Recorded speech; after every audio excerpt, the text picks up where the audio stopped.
Hello, Internet, and welcome back to Saturday Nights. Sorry for getting started late. We had some technical issues, but we are here and ready to go. I'll go ahead and just breeze through announcements real quick. Not a whole lot going on. Got streams coming up this week. Motley Mondays this Monday, run by Morgan, is going to be taking us through another adventure. Then on Wednesday, we'll have Lindsay. Or nope, not this week. That's right. It's a state holiday. Nope. That's right. No Lindsay this week. And then I guess we'll have a I might do a craft night on Thursday. Okay. Match play on Tuesday and craft night on Thursday then. We will not, just go and before I forget, we will not have a Saturday nights next week. We'll be off. But we will be back 2 weeks from today. You can keep an eye on our schedule is below, but if you want to see us next, you'll see us on Monday. And then tomorrow, I guess, Savannah, you'll be over on, which won't be on our schedule, but tomorrow is second to last, the penultimate episode of I've just told Apocalypse When. My brain right now. Apocalypse When tomorrow at 5 o'clock Eastern time on Encounter Roleplay, or hosted here by us. I think that's it. Unless anybody has anything else, we'll just go and jump right in. Okay. Cool. So last time on Saturday nights, you were able, or had just finished rescuing Mel's brother Paul, who had his memory wiped and was possessed by a devil. You were able to free him and destroy the entity, seemingly ridding him of the last sort of vestiges of whatever had happened. You decided afterwards to continue your bargain with the beholder leader of the Lone Eye, Krillock, by hunting down the leaders of the other factions or bandit organizations that make up this court of the Bandit King. You journeyed into the forest and hunted down some of the members of these orc brigands, along with your friend or new friend Dog, who returned to join us in this hunt. After fighting your way through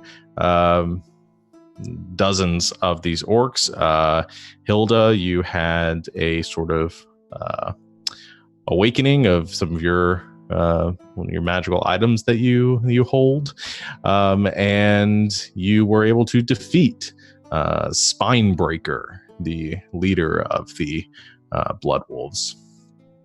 And that's where we ended our session last week, just after the climactic finale of that battle.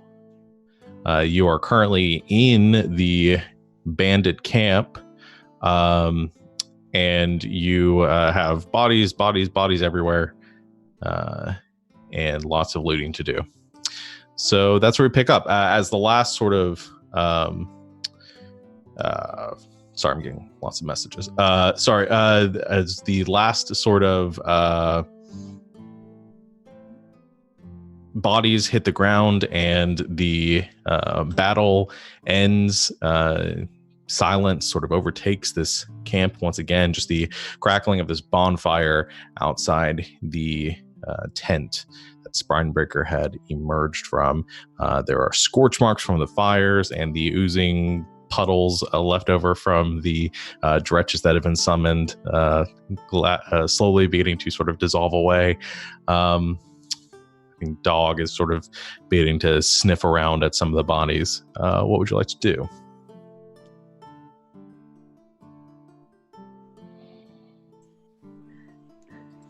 Well, it seems to be all of them, but we haven't looked inside the tent that the Spinebreaker came out of.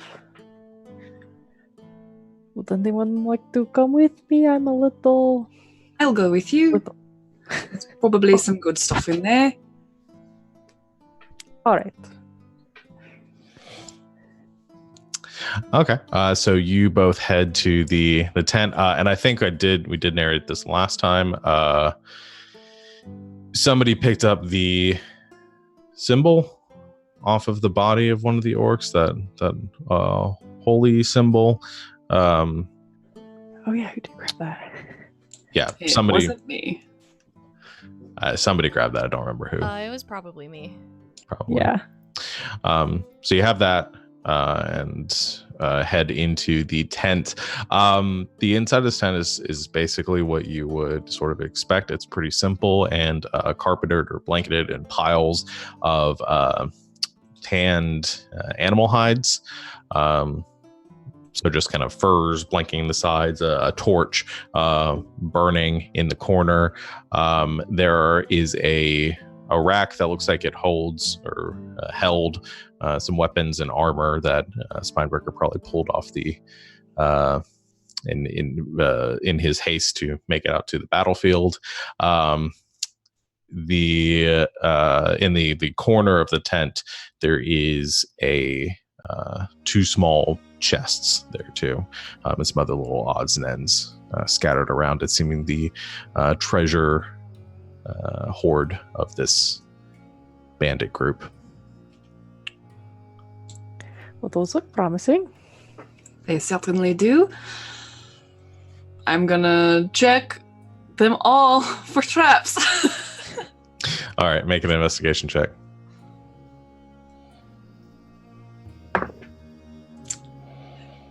Got to lend a hand, Hilda? Yeah, it's pretty dark in here. Let me make some lights. The goggles are available today? Oh, well, it might help both of us to see better. You're right. Even though I can see in the dark, yes, I would welcome the help. I don't know how I can help you pick a lock. Or no, you're not Help picking a me lock. investigate. You're checking for traps. Okay. Yeah. Okay. So I'm gonna cast dancing lights and see a little bit better, and then help Mel look at these chests. All right, you can make a investigation check too. Okay. Because mine was a 10 total. Well, whoa. 21. Okay. Yay! You root around in this pile of junk here. There doesn't appear to be any traps on it. Cool. Is it locked? It is not. The Cool. locks on these chests look like they were long ago broken open. Cool. Let us split the spoils, Hilda. That's ways, I think. I'll open this one. You open this one. Cool. Da-da-da-da. Okay.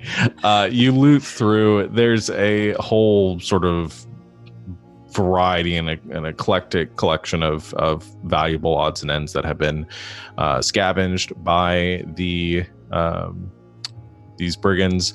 Small little statuaries, jewelry, gold, other valuables. And you can kind of shovel those into your bag if you would like. Into the fanny pack. The only thing I think that catches your eye, the two of you having an eye or a nose for magic, there is one bracelet among the treasures that does appear to have a magical essence to it.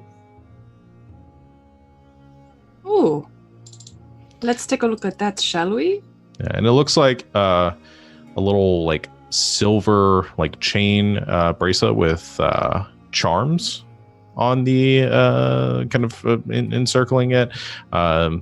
Each charm is a small little heart kind of encircling the entire bracelet. And one of the charms has this reddish hue to it, almost like a little crystal. Let us give this a look over.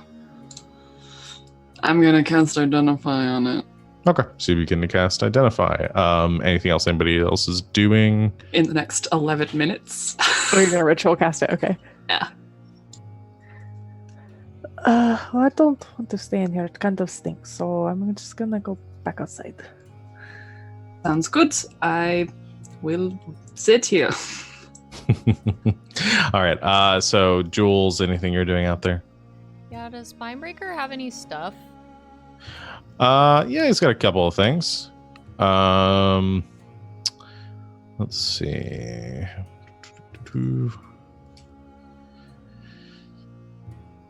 There he is. Let's see. Yeah, he's got a couple of spears. He was carrying a great axe. Was wearing some like very mishmash chain mail, the equivalent of chain mail, for a very big man.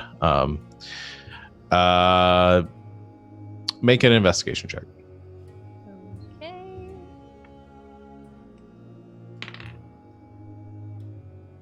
Okay. Okay. You kind of push over the body the best you can. It's very heavy, and root around the couple of pockets that he has, and you find a few gemstones tucked into a small leather pouch on his hip. But otherwise, nothing too valuable. Okay. Or out of the ordinary. I guess I'll take his stuff. Okay. I was really just gonna look for some like proof that we killed him, but yeah, I mean that's up to you what you want to do as far as proof goes. It's got like some like bone necklaces and talismans and things like that you could take, but no, I'll take that then. okay. All right. And Mel, so you finish your identify. And what you Sweet. identify this as, I'll just show to players. There we go. Whoa. A bracelet of seduction, you say? Yes. Bracelet of seduction. Some merchants have these charm bracelets specially made so they avoid trouble during their travels. A single one of these charms is carved with rose zircon, which gives off a small amount of heat when the bracelet's magic is activated. While wearing this bracelet 3 times a day, you may use Charm Person, DC 15, and you must be touching the target in order to use this magic. You can cast Charm Person on somebody when you make contact with them. Comes out of the tent. Well, I don't know about you all, but Hilda and I found some treasures in here, and this bracelet, jingle, jingle, jingle. Just so you know, is magical. It will make you be better friends with people magically. Just saying. And as well as you come out of the tent and you show them this, there's a strange smell that takes through the air that seems sort of familiar. Sort of like the burning of ozone as you see a sparking coming from your bag once again. And you watch as that geode that you have before sort of thrusts itself out of the bag, kind of hovering in the air slightly with electricity, sort of water falling off of it. It's sparking and shooting out at the bits of metal and armor that are around you.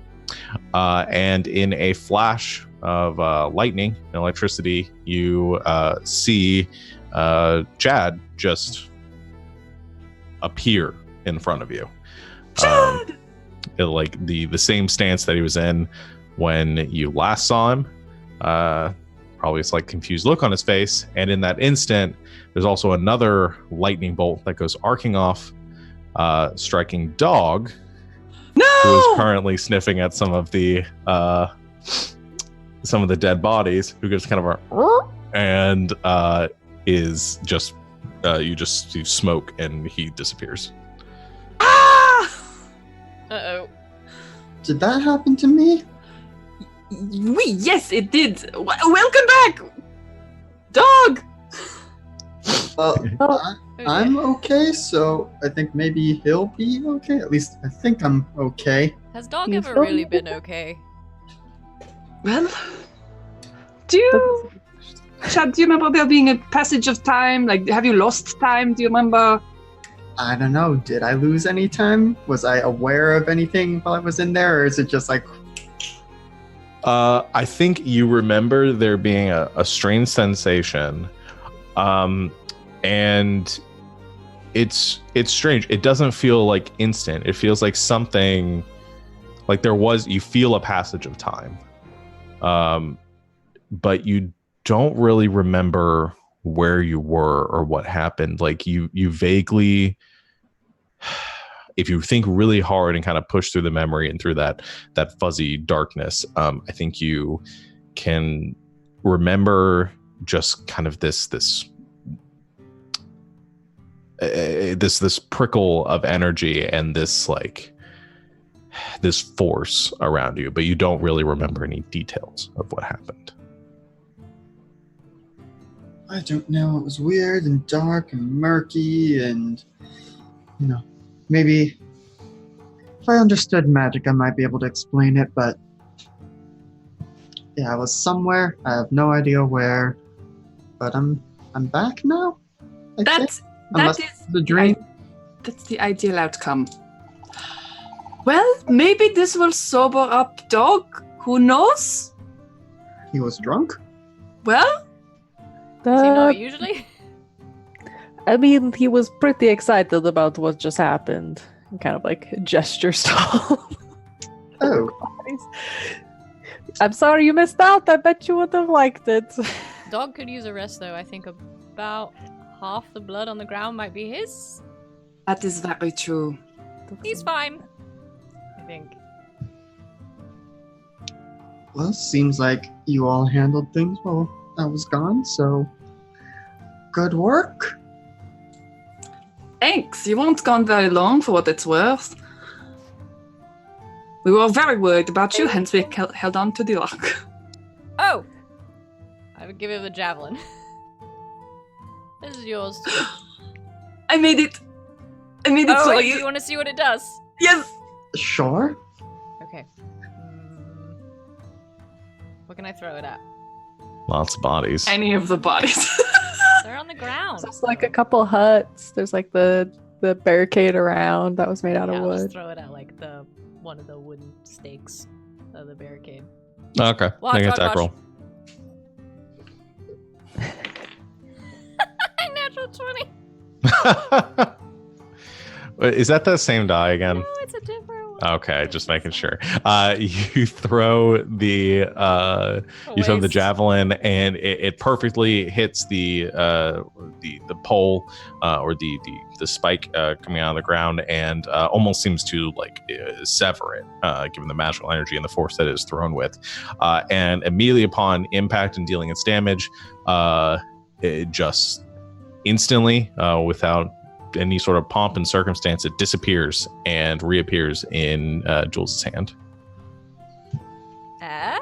It's pretty nifty. Mel made it for you. Well, I hope it was helpful while I wasn't here to wield it. Just warming it up for you. It is so you don't always have to be up close to all of the danger.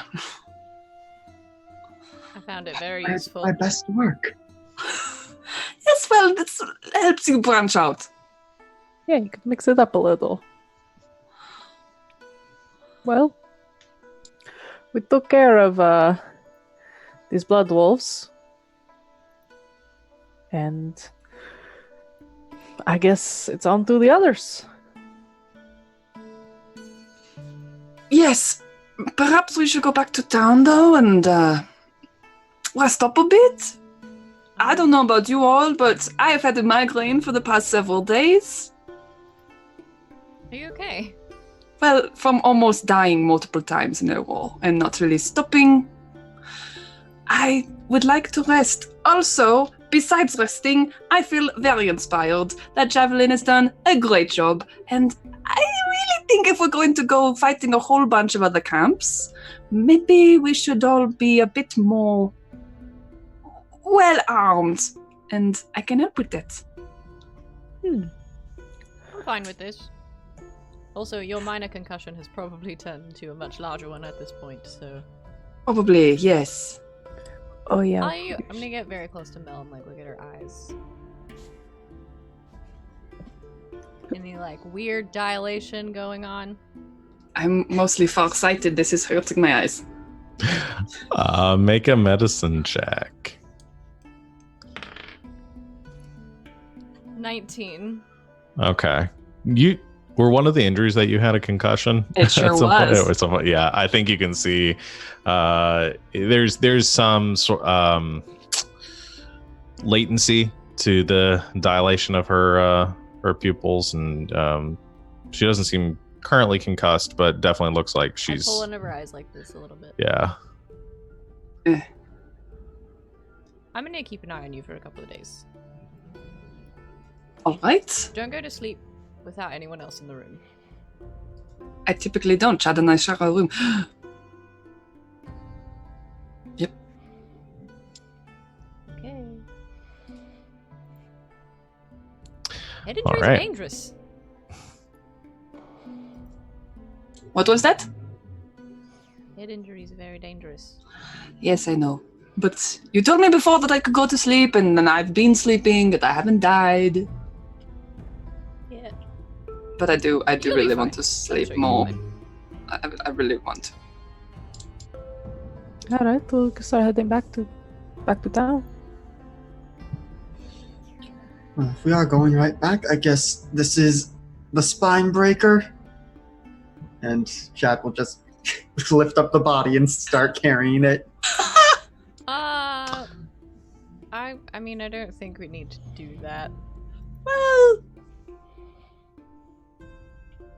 It's like a day's walk. I've also Chad, do you taken I'll want bring his, the horses. I've also taken his things and like his talismans and we also we a did- holy symbol from one of the orcs. And also there are definitely spies watching us. But what?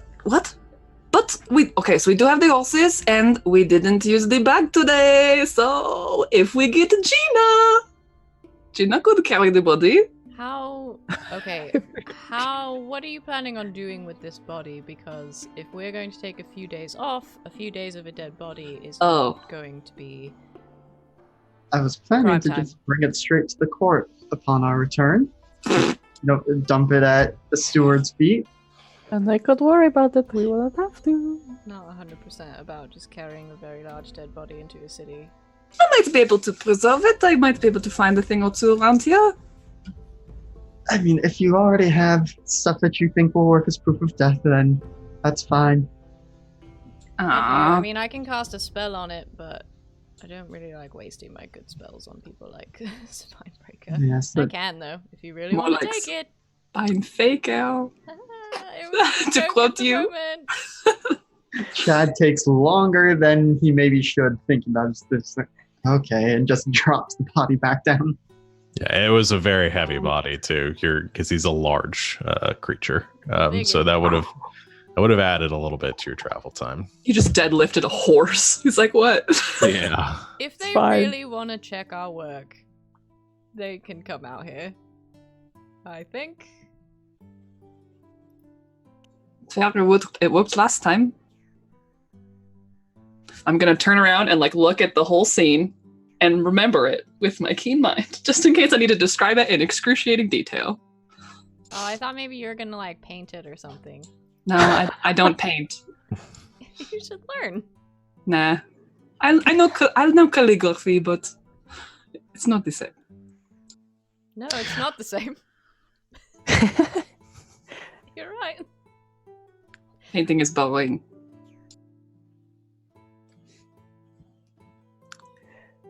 All right. So you guys head back to Quildun, heading back to your horses. I don't think you took the wagon. I think you just took the horses. So you head back to where you left your horses and then ride back towards the city. By the time you make it back to the city gates, it is the sun is set. We're into the evening at this point. So if you're probably best, or well, I'll leave it up to you guys if there's anything else you want to do tonight. If not, we can sort of cut into the things that you guys wanted to do in the couple of days or however long you wanted to take before heading out. Anything this evening specifically? I just regale Chad with a play-by-play of what happened while he was gone. Okay. You show him the VOD. And Yeah, to just make sure he's like, so he doesn't feel left out. Like, this is what happened. Now you're all caught up. That's fair. Okay, so you all head back and rest for the evening. No issues with that. So long rest, and we'll get into it. So first question is, we kind of talked about this previously between games. How many days are you guys taking? I need a week. Week? 7 days. Okay. I think. How many days does it take to get rid of an injury level? 2 days per point of doing nothing. I need 10 days.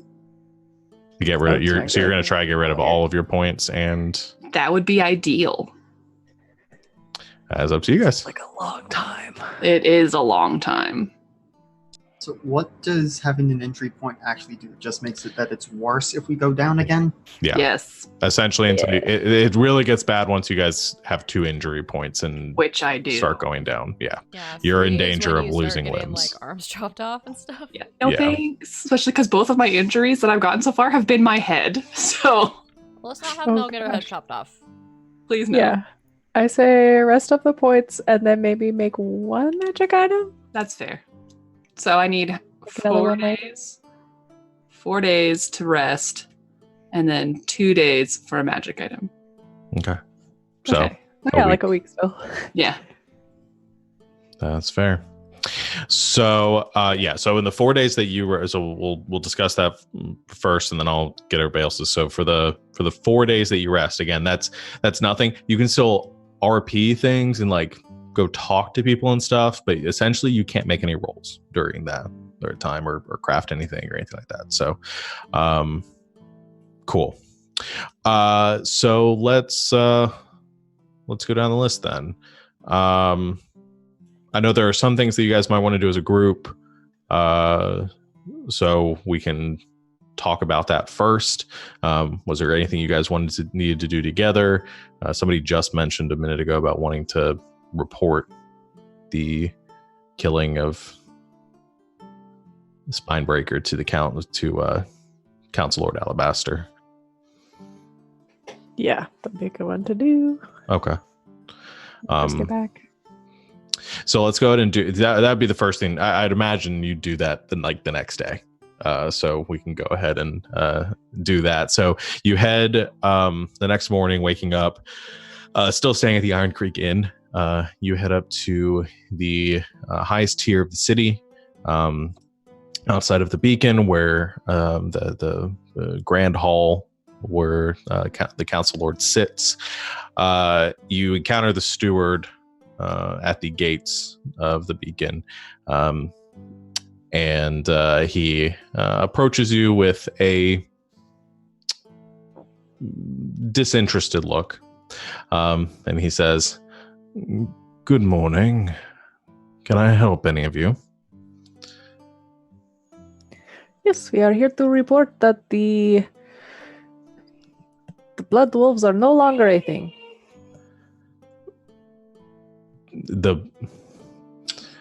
When you say no longer a thing, We All have dead. dispatched Spinebreaker and killed several of his allies. There may be lesser lieutenants running about, but the head of the snake has been chopped off. he looks at the clipboard and flips up a couple pages over and says, "We had received dispatch this morning that the Bloodwolves seem to have withdrawn from." Well, I suppose Lord Alabaster would wish to hear about this. Please follow me. And he leads you into the the chambers once again. It's less busy than it was the last time you were here. There are some like attendants and other nobility that are kind of meandering around the outskirts of this main hall. And Lord Alabaster is not currently sitting on his throne, but instead he is looking over a table at the center of the room with some maps drawn out on it, and looking over it with a few other attendants. And as the steward approaches, he walks over and whispers into Lord Alabaster's ear, who stands up a bit straighter and turns towards all of you, and approaches wearing the same sort of simple armor that you've seen previously, very understated for a council lord, and he approaches you all and gives a wide smile and says, "So I hear you might have done a bit more work for us. The Blood Wolves, they say." That's true, sir. I say you're making quick work of something that has taken us a far greater amount of time to attempt to deal with. So, well, excellent. I suppose you're wanting the bounty for the head of the leader of the Blood Wolves. Nice.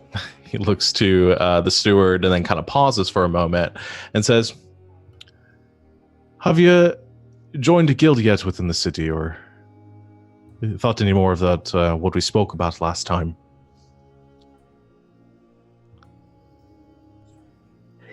We've joined a guild, no, and we are considering, but at this point in time, we are still currently free agents. I see. Well, I can make an offer for you. The bounty for the head of Warlord Spinebreaker was 1,000 gold pieces. So I can pay you in that right now if you like. Otherwise, if you're still considering the process of founding your own guild here in Quilden, we could essentially take that as a down payment towards the establishment of your guild and waive some of the process at this point, given the good works that you've done for us here.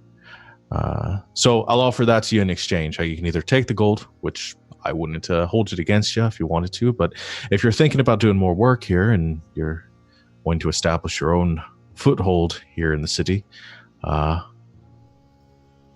could go ahead and push the paperwork through for you. One moment, if you do not mind. You don't need to make this decision now. Huddles. No, I said one moment. What are the benefits of doing a guild again? I mean, we get the money. But it sounds like we don't get the money if we do the guild thing. Well, Not we have to spend the money to establish the guild. But then what do we get out of being a guild? Get more money if we're an established guild. Oh, so it's like investing. There was also the promise of if you the guild who takes out the bandit king is given land within the hold. That's right. I remember now with my excellent, prodigious memory. So do we want to do this? I do. I don't see why not. Could be fun starting a guild. Okay. I'll try anything once. It's a pretty big thing to just try. I mean, if it doesn't work out, we could just close the guild or whatever. Like, Is that how that works? I don't know. I know it's our guild. I figure we can do what we want with it. It's true. It's true. I don't know. I'm a small business owner. I take risks. True. All right, I think we're in agreement. So you turn back to Lord Alabaster and say this, who remains standing there smiling, the steward looking a bit irritated at maybe some of the familiarity being shown here. And Lord Alabaster says, "Well, that sounds like a swell idea to me. I would get the paperwork going for you right away, or, well, my steward will.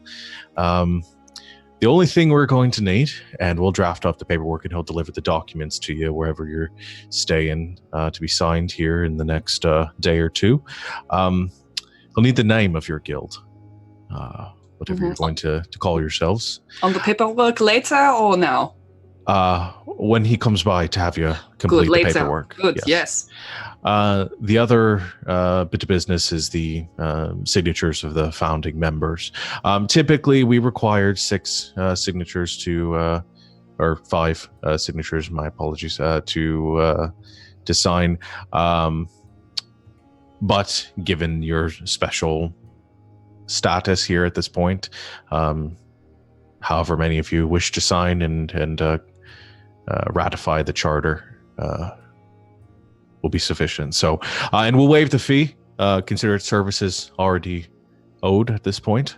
So I'll get that. We'll deliver that to you in the next, hopefully by tomorrow. So be thinking now what your name's going to be. We've got a long tradition of standing guilds here in the city. Thank you, Council Lord. And so the fee is 1,000 gold to start a guild? I'm just curious. It's a bit more than that, actually. We're going to so waive that. Wow. It's a big deal, Mel. Yes, I'm agreeing. You'll receive some special privileges as founding guild leaders within the city. You'll be able to recruit other members of your guild if you'd like. You'll also receive certain, well, we get into the nitty-gritty of it, but certain tax benefits and other compensation for your services, as well as some special contracts that are only given out to the guilds, not the other mercenary groups that wander through. Fair enough? Oh. Yes, sir. All right. Thanks for your time. I have some business to get back to, but it's a pleasure speaking to you as usual. And he turns back to the table. And the steward interposes himself once again and clears his throat. Says, well, if that's all your business for today, I'll escort you out of the hall, and I will be delivering the paperwork to you tomorrow. Where is it you're staying again? I know the name of the inn. It's... Does nobody remember the name? I took this feat for one reason, and one reason only. The Iron Creek Inn. The Iron Creek Inn, yes. Oh, I wrote out Hedgehog's Hole. I was like, that's not it. That's the other one. Trying to sneak The in. other one. Yeah. Okay. He says, the steward makes a note of that and says, I will be there tomorrow. Please be ready and don't make me wait. I have a lot of business to take care of. Tomorrow is a big chunk of time. Do you have a specific hour? I'll be by around noon. Around noon? Well, we'll be around ready. You're going to be in bed most of the day, Mel. I don't know what you're... I know! He stands there giving a vacant expression and until turning and says, follow me, please. And he leads you out of the hall. I'm trying to talk to him on the way out. What's your name again?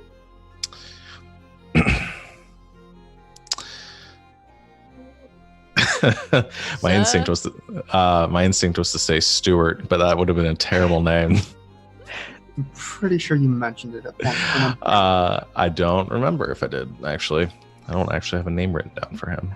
Let me double check. Got any names we haven't mentioned yet? Sebastian. Oh, okay. That's right. I was going to call him yes, Jenkins but that's not if right. you guys did. I was like, Chives? Chives? Chives! All right. Chives.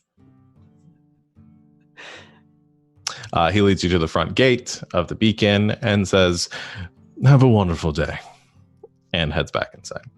You too, Sebastian. Have a wonderful day. I don't think he meant that at all. No, probably not, but that's fine. Yes, I mean, the steward's duties are rather difficult. My father was often very tired at the end of the day. Wait, this dude is on the same level as your father? Yes, my father was steward to the Council Lord of Glambala. But your father was like nothing like that. Not most of the time, no, but the duties are still very heavy. Well, now I feel bad for giving him a hard time. Well, a little bad. Well, I'm sure you could make it up to him when he comes by around noon tomorrow. I'll be sleeping, unfortunately. I can't make it up to him. You're Right. going to have to wake up to sign the charter. Which I guess we have to come up with a charter now? Also, a name? Ooh, a name. Walking and talking. I don't Do you think know. I could forge Dog's signature? Would that be alright?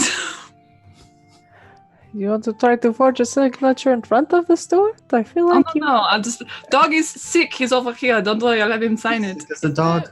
He's. I mean, if we're gonna forge anyone's signature, it should probably be Matthias's. Oh, that's true. I was He going to mention probably that won't after I care. mentioned Dog. What about Right. Paul? What about your brother? Paul can sign. Paul, do you want to sign this? Do you want to be part of our guild we are making? We're going to make lots of money. We're probably going to get landed. Can you imagine the debuts landed? He thinks about it for a moment and then signs back to you and says, I'll be more than happy to help with it, but I don't know if I want the responsibility of being a founding member. I can respect that. And you have time to think about it. He's coming back tomorrow at noon. I mean, he did say he would make a special exception for us. We didn't have to have the standard amount, so Yes. could also have people maybe sign on later, too, if they wanted to be part of it. Sort of, they talked about the recruiting, so you can add people to the guild after the fact. And we get to choose these people, right? It's not just like whoever. It's like, oh, they're so cool. They killed the bandit king. We can be like, not you, not you, not you. Yes. I imagine that's one of the perks of being in charge. So Nice. Maybe that could be your Hiring job now. privileges. What was that, Shed? question is whether we'll want to wait until we're the ones who slew the bandit king before we start recruiting, or if we want to maybe get some recruits as soon as possible to help out with the others. This is a good point. Well, I guess if we're going to be serious and talking to people, I should get some beauty rest. Yes, and maybe we could make some posters or something. You're pretty good at calligraphy, Mal. You could make some good signs. I am pretty good at calligraphy. But only after you rest. Okay. It's gonna be so boring. Ugh. We'll get you a book or something. You like those, right? I do like books, yes. Paul signs to you, Mel, and kind of gives a discerning look and the sign says, is he always so bossy? You remember? Yes.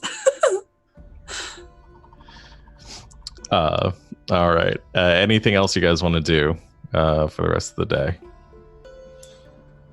If not, and it will do. Well, here's what I'll say: any group actions that want to be taken care of this week, and then if not, I'll go to individual and what you guys do during your week stuff. Yes, Jules. Is there a temple in this city? I feel like I've asked this already, but I don't remember. Yeah, I think there are probably some small little shrines scattered throughout the city. Okay. Not like a whole temple though. I don't think there is a central religion to Quildan that's worshipped. Is there something specifically you want to do as a group? Oh, I had said I'm gonna go to one of the shrines at some point and do some stuff. I guess I was just going to invite anybody who wanted to go with me. Okay. So that they could go. Oh, sorry, I have to nap. I would like to go. Okay. Well, then let's do that. Jules will do your stuff, and then anything else you want to do with the week, because I think yours will probably be shorter than some of the others. Some of the other things people want to do. So, you can find a shrine. So, who's going with you to the shrine? Hilda and Chad? Okay. So, Mel and Paul will stay back at the Iron Creek and rest. So you, I think you wander around the city and you come across a few shrines, some of them like around little reflection pools, and like each one seems to be not necessarily dedicated to a specific deity. Each little shrine you come to seems like it has multiple little statues and altars scattered around it, but they tend to invoke a different sense of nature and domain to it. Some of them around like a little grove of trees, little pool of water.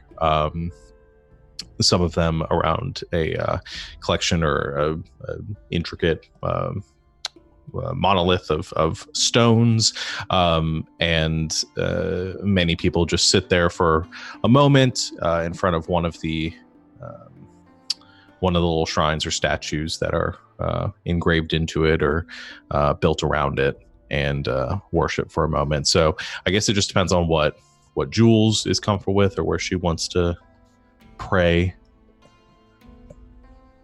Probably where the trees are. Okay. That seems thematically appropriate.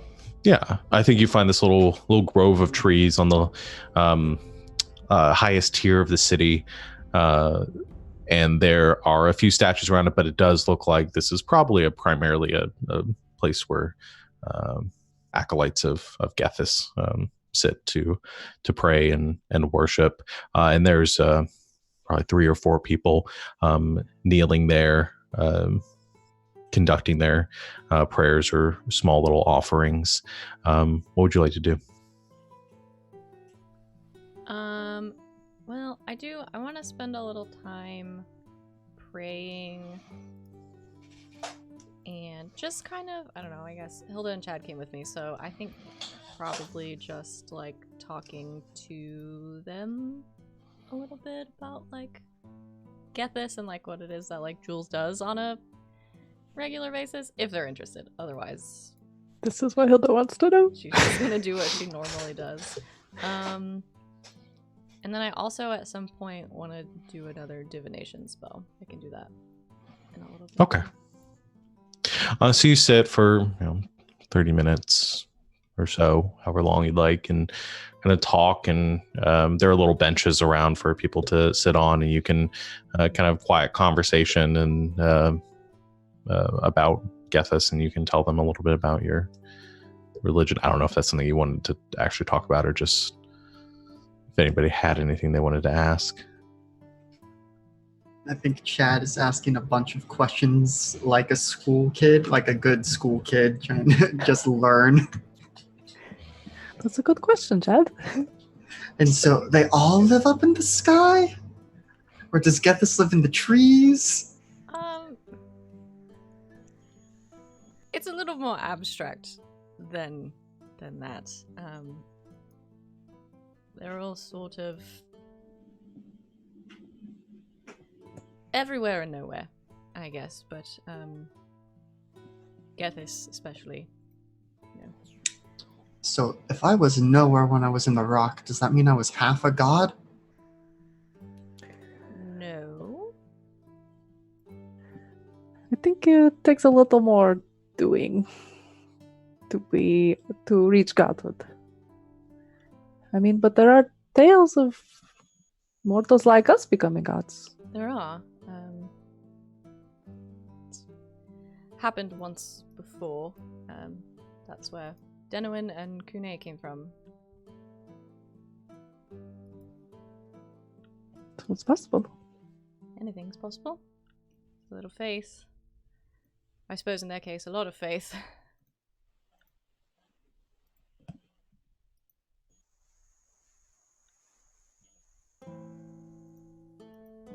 Well, we don't want to keep you if you wanted to have a moment.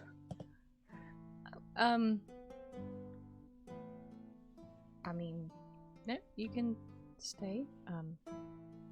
Actually, I want to. You guys want to try something? Sure. All right.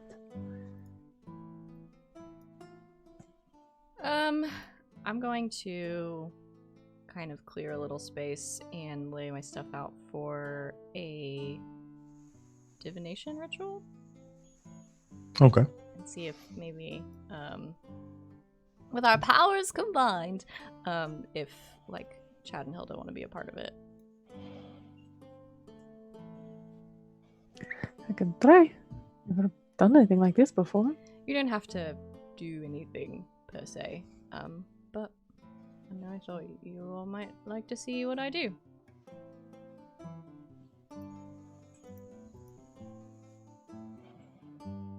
All right. So do I stand here? Do I sit here?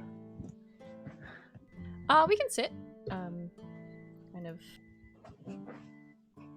around, I guess. I'm gonna start laying out like on the ground, just a little circle with some runes and some incense.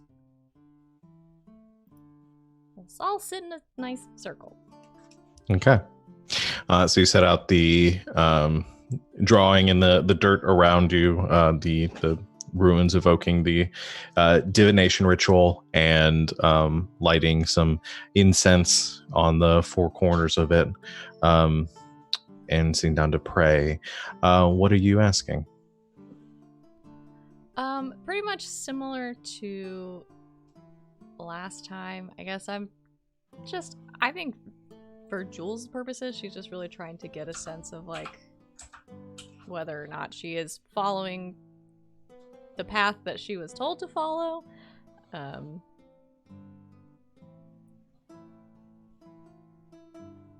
Okay. Like if continuing to like go after the next group of bandits is. She just wants to know if she's doing it right.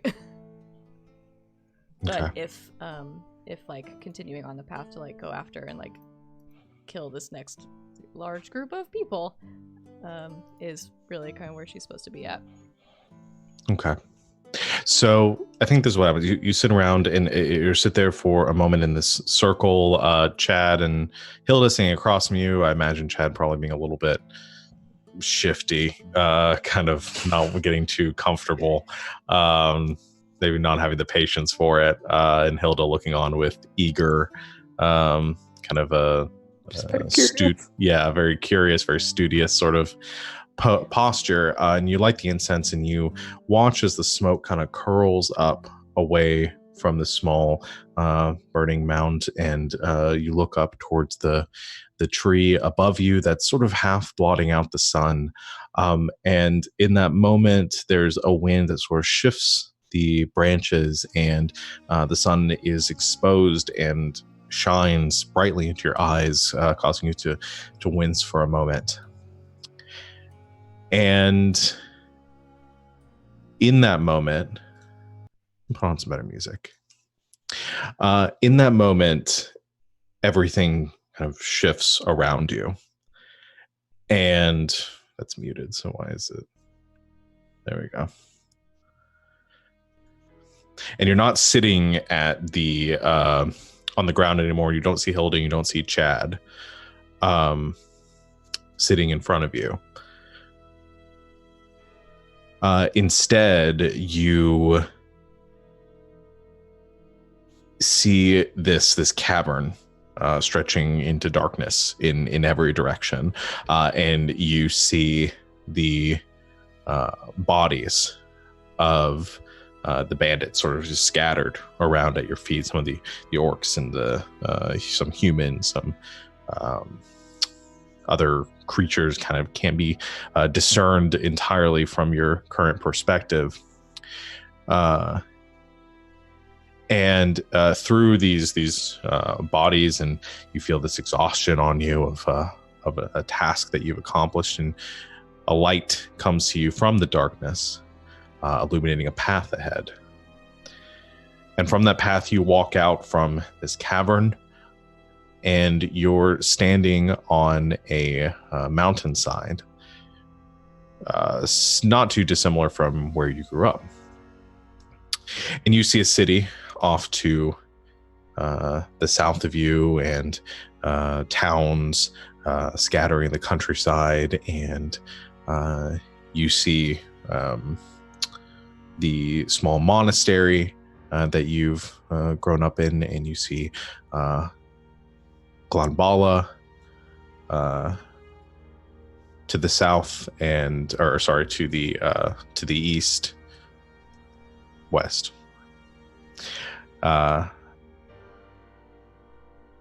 The timber off to the south beyond the small buildings.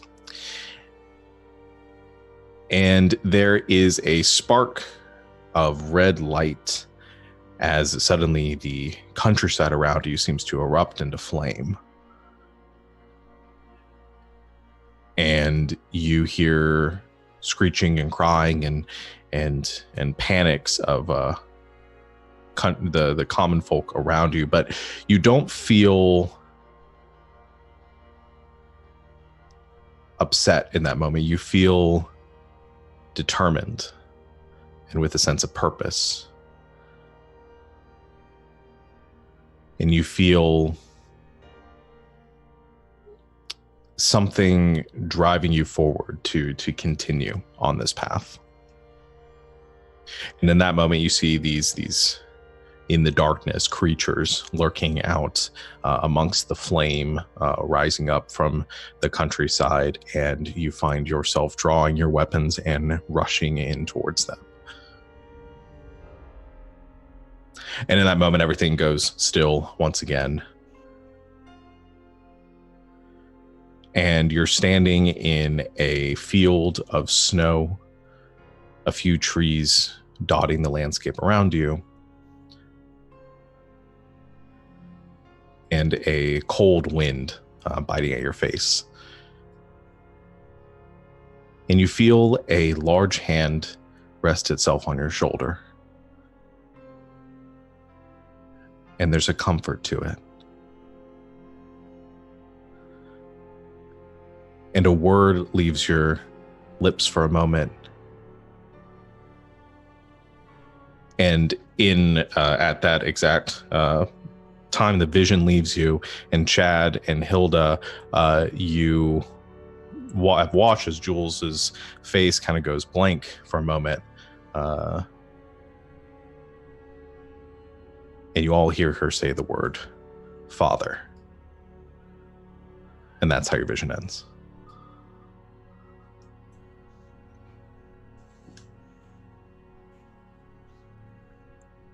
Oof. Did it work? You started talking. Well, you just said one thing. Yeah, that's never happened before. What happened? Can you explain? I think I'll tell them what I saw. Okay.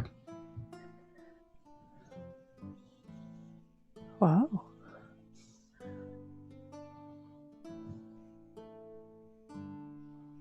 I wonder what it is.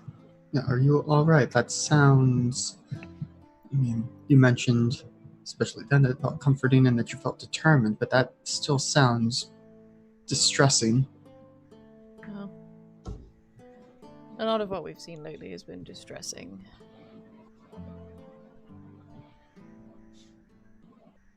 I think it's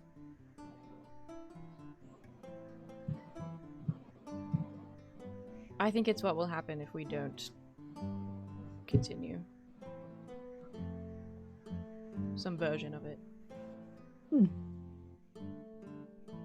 Well, then I guess we should continue with this. What we've been doing. Yeah.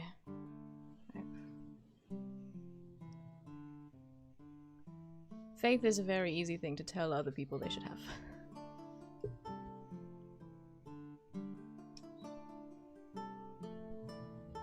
But when you're given visions like that, I mean, it's hard not to.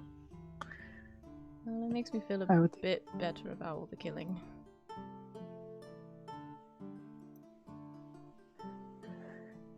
Yeah, I'm not quite used to this sort of stuff either. But do you think they would have welcomed you into the camp if you'd come sharing the good word of Gethys? No, I don't think that at all, but just because I'm good at killing doesn't mean I have to like it. Necessary evils and all that, but we've always been taught that, everyone deserves dignity and respect, and it's hard to reconcile that with, running in and killing groups of people. Putting heads on spikes and that sort of thing. I was taught something similar by my father, but also that these are people who have chosen not to respect others and offer them dignity, and in doing so have forfeited that right towards themselves. It's a way of viewing things, and I think it's what he needs to believe in order to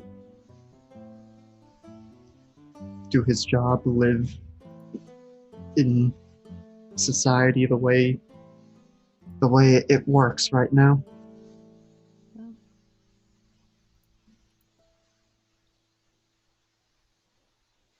maybe.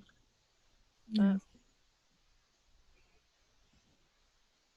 we'll do what we have to do, but I would keep in mind that an eye for an eye leaves the whole world blind.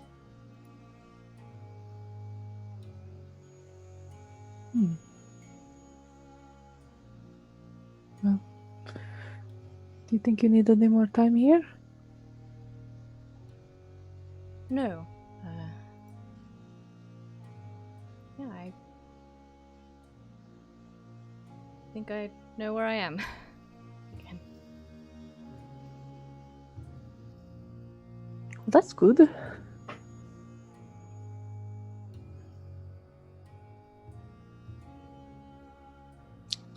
So, you gather your things and you head off back to the inn or whatever you wish to do for the day. Let's go ahead and Jules, is there anything else you wanted to do for the rest of the week? Nope. All right. Let's see. Chad, was there anything you want to do? Yes, can probably do this on the way back from either the Council Lord or this shrine excursion, but guess brief conference with the group. So plate mail is 1,500 gold, which would be most of our platinum, or all of our gold and then some platinum, or I could just get splint mail for 200. Splint would bring my AC up 1, plate brings my AC up 2. I What's say, it at right now? 16. Oh, okay. So it'd be 18 or 17. Mel would advocate for Chad to get the good armor. Yeah, Yeah. I mean, we are about to go do some more killing and get some more money. Yeah. Also, sorry, I didn't give you guys the gold amount for the stuff that you got earlier. Oh, yes, please. 580 gold pieces worth of stuff. I mean, there's, Sweet. yeah, it's, I don't want, I'd break it down into things, but let's just say 580 gold pieces. Alex, are you in there editing? I will momentarily. I mean, adding to I my can't. own notes. Oh, okay. Because I can. No, I'm in there now. Okay. Okay. So that would use about like half of our. Is that Sounds yours- counting? Sorry. Is that 'Cause counting I the need gems some that I money. found? One more time, Savannah. Is that counting the gems that I found? Oh no, sorry, you found the gems separately. The 3 gems that you found were each a ruby worth 50 gold pieces, so that's another 150. Yeah, so add 150 to that. Okay. Okay. So then, let's see if I just convert that straight into gold. Also, can we convert some of the smaller items that we have just straight up into gold? Sure. Yeah. Okay. Like the bolt of silk. So that's 1, 2, 3. I'm 4. keeping this axe. 5 That's at fine. 25, that's 125. Math, what you come to the game nights for? Nothing. Okay, so that brings our gold total alone up to almost 2,200. I'm gonna say do the plate. We're about to get paid twice more for some groups of bandits if we survive. Yeah. on the plate. And don't forget the reward for the Bandit Yeah, King it's, is massive. 10,000. So I think Also, sorry, go ahead. so. Yeah, I think Chad would go try and find one of the best armor smiths, and then also try and Mel. I was just gonna say before you go, please buy Mel some armor too. What kind of armor can she wear? She can wear medium. Yeah. Okay. So I You would can love have- some breastplate, please. I thought I had it. That'd be another 400. But also, she'll be like, take these gunpowder barrels. They're probably valuable. I Oh, think you don't want to keep all knows enough to not try and carry those around, and certainly not on the Oh no! Don't worry, they have Illegal "Do not substance. open" written on them still. And if someone tries to open it, it screams. That is a magical That's effect. not going to stop the cops from arresting us. Hey, you don't know that it's gunpowder. Maybe we should not do that. Come on. Well, I do need at least one barrel. Can't sell all of them. I need one. Yeah, so okay, so going to find an armor to get breastplate for Mel, plate for me, but I think also trying to tell him, trying to barter down with hey, doing work personally for the council lord, about to found a new guild. Maybe it might, be a profitable future business venture if, we contract you for any, future work for our guild. You are not going to want to miss this investment opportunity. Yeah. Hey. Okay. Laugh. Make a persuasion check. 17? Okay. And you're wanting to buy the plate, which is 1,500, and the breastplate, which is 400. Yep, so 1,900 total. I think they, with a 17, that's really good. I think they will.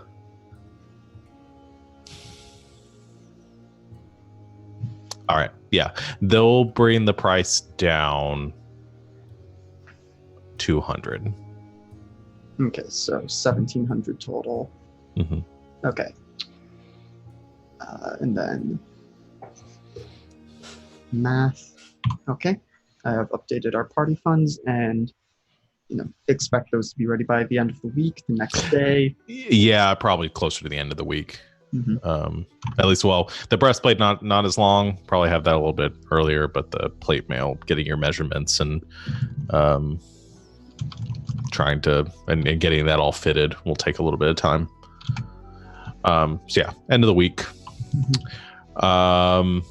Cool. Anything else that Chad wanted to do? Yes, let me double check what I said in Discord. Yes, so after having done that, and this may be something that he has to, get help from the people with, a positive int modifiers, is he wants to go try and find a library or something to try and research about that ice castle that he saw, or I guess it wasn't a castle made of ice, but a castle on the lake in the snowstorm, that vision that he had. Okay. Yeah, I think you could do that. I do think it's gonna take some investigating. Mm-hmm. Okay. So somebody wants to help. I do want to go to the library Okay. at some point as well, so we could go together. I could help you. And then we'll see. Jules, do you want to come to the library too? Okay. So yeah, here's what I'll say. There is a place in Quilden. The nature of the city is not one of a lot of intellectual pursuits. But there is a I'm trying to think of the right name. There's a place called the Hunter's Repository, which is like sort of the closest thing to a library. A lot of the adventurers, mercenaries, other travelers that come through that find things like books or information that would be useful come here, and there are scribes that will take down that information. A lot of it is like farming practices and like surveys on like different areas of the land, things they've come across, things like that. Probably perfect for you, what you're looking for, Chad. But a lot of more if Hilda, if you're looking for any sort of like arcane books or something like that, it's gonna be a matter of luck of whether or not they've found something and just dropped it off here or sold it here. Well, I'm trying to see if anybody has information on ice devils. On ice devils, okay, that would be something. I think if somebody had come across one or like fought an ice devil, they would come to the repository and provide some information. I think hunting different creatures is something within this place's wheelhouse. So yeah, you the three of you head to this, and we could say this is later in the week if Mel wanted to come too. Yes, please. Oh wait, yeah. I can't. I have to spend all 8 hours working on stuff. Well, could you? Okay, wait. So resting, like, if you don't make any checks. Yeah, I mean, you could hang out and rest. Yeah, for the resting, you could come. I just mean you can't like craft or fight or like you can't really. You could do chill stuff. Yeah, you could do chill stuff. You could I want to come chill at the library, please. Yeah. Thank you. Chill. And I'm sorry, you said this place was called the Hunter's Repository.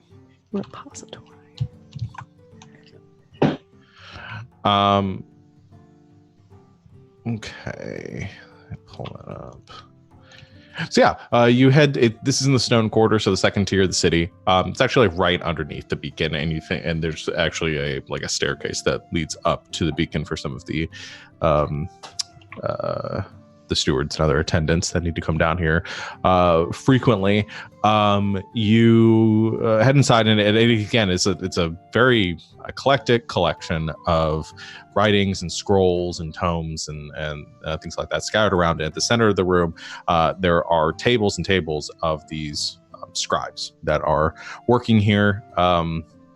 And you can see some people in armor carrying weaponry that come in and kind of like sit down and have like conversations, or we'll have like a few books in hands and slam them down, and then there's like an exchange of currency for the information they're bringing in. And it's a fairly lively place. So Chad, you are looking for information on this castle. I will have whoever is going to, either Chad or if somebody wants to look it up for him, make an investigation check. Chad, do you need help, Chad? I think Chad would take a stab at it at first, but he's probably not going to be successful. Oh, that's pretty good, but with a -2, that's 14. 14. Okay. Hilda, why don't you roll 2? Yeah. All right. Helping. Investigation? Yes. Oh, okay. That is. I can do math. 19. All right. 19. So you head in and you talk to some of the. You talk to one of the attendants, the scribe that is sitting there, and you describe this place, I assume, to them and give them some information. And immediately he's been sitting there and kind of taking some notes and looks up and says, you're looking for the history of Gaelacard. I suppose so. I didn't have a name for it, just a description. I suppose you haven't traveled too far west from here. East from here. God, my directions suck today. East from here. I have not, no. Follow me. And he leads you to a back portion of the library, a lot of maps rolled up and scattered around here. He takes one out and he lays out in front of you, and he unrolls a map of Ushfornen. And he points pretty much dead center in it, right about here. I have too many sheets up. There it is. He says, I think that might be what you're looking for. We have some writings to look through on the subject, but well, I'll leave you to it. You should be able to find what you need right in here, though. And he points you to a couple of shelves. And Hilda, with your check, looking through, you pull out a few books on Galakard, the Moon Citadel. And what you learn, Chad, is that this castle, this fortress was, or once a fortress of a giant emperor, a giant so powerful they commanded all of the elements and lorded over all of giant kin. I think those of you know that most of the giants are sort of belong to different factions, or fire giants and storm giants and frost giants and stone giants. But this emperor was able to wield all of the elements, not just the one bequeathed to them. And the legend says that a long time ago, long before the races of humans and elves and the drow and all of them came to settle in this area, when this giant emperor held his throne here, that he was betrayed by an advisor and close friend to him. And something happened in that moment that cursed this land, this citadel.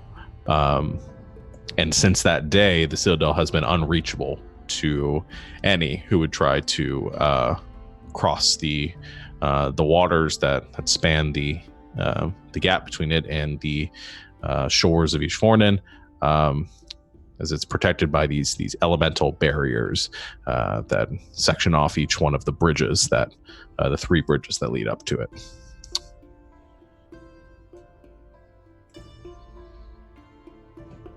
Sounds like an interesting place, Chad.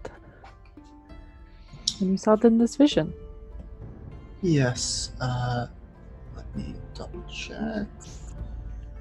Well, something tells me all those who tried before didn't have Dragon Maru with them. Since I got the vision when I fixed it. So, somehow I doubt it's going to be as simple as me just going there and, cutting through the wind or something, but it's at least a step in the right direction. Yeah, it sounds. I'm very curious now about it. We have all this stuff with the Bandit King, but we should check it out, maybe. We'll add it to the list.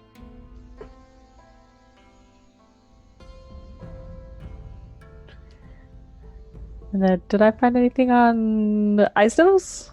Oh yeah, I want you to make a separate investigation check for that. Separate one? Okay.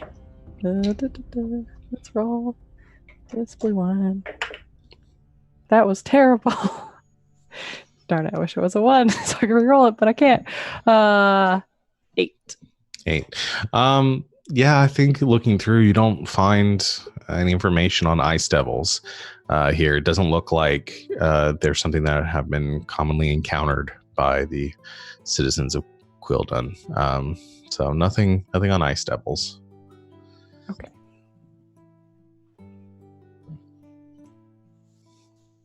Okay. Anything else? Anybody? The rest of you wanted to research while you were here, since this is sort of a group thing. Is this a library, or can I check out books? Yeah, you could. Mel checks out some books. Okay. Books on what? On weather patterns and lightning and how it is made and why it's attracted to certain materials more than others. Also acids. Okay. All right. So yeah, I think you with the help of your friends, you can check out some of those, find some books like that, and they are rented to you for this period, and you can research and kind of get heavy into them later on. But excellent. Can I get a book? Yes, you can. What do you want to book Forgot I on? came with you. Yes. Boats. Okay. Look on boats.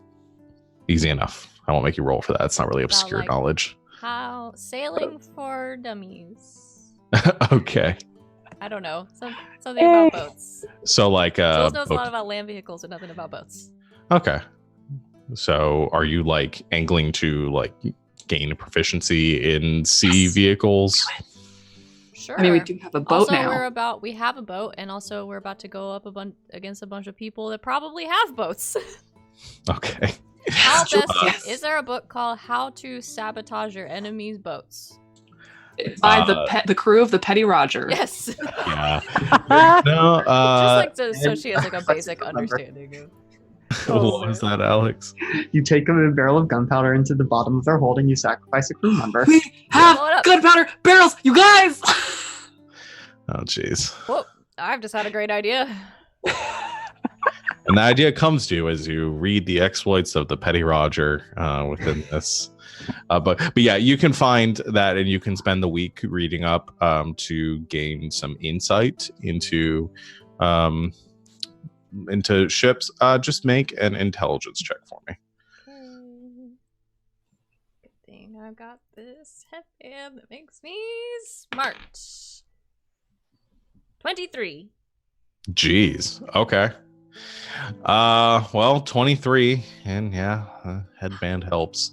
Okay, you spend the week reading. I'm not going to say you are proficient in using vehicles, because you would definitely have to actually get out in the water and try for that. But based on your knowledge of, you are able to gather the knowledge that it would take to be able to attempt to operate a ship at this point. You know where to point people. You don't have proficiency, but you have the opportunity to make the attempt now. Basic understanding. Oh, Yeah. Sweet. Yeah. Yay. Reading is good, kids. Yeah. That's all I wanted. Sounds good. So library learning done. Chad, was there anything else you wanted to do with your week? We'll see what happens with the founding of the charter, whether or not, because Chad may spend time going out and trying to recruit people, if that's something we decide we want to do. Otherwise, we'll probably just bug Mel as she's enchanting stuff. Okay. Yeah, I was gonna save because I hope you guys are talking about what you want to name this guild. Or are you guys gonna wait and do that in person? Going back to the chat here. Nope, doesn't look you guys have yet. Okay. I discussed it previously in Discord. I think that's what we're going with. Okay. So yeah, let's we can go ahead and do that then. So we can say it's that next day at noon. You're all eating some lunch in the Iron Creek Inn, and it's pretty empty here. There's no one else currently staying at the inn except for you guys. And the door opens, and you see the steward walk in, a handful of scrolls of parchment under his arm, and he takes a look around with curiosity and a little disdain before noticing all of you, and says, clears his throat. Afternoon.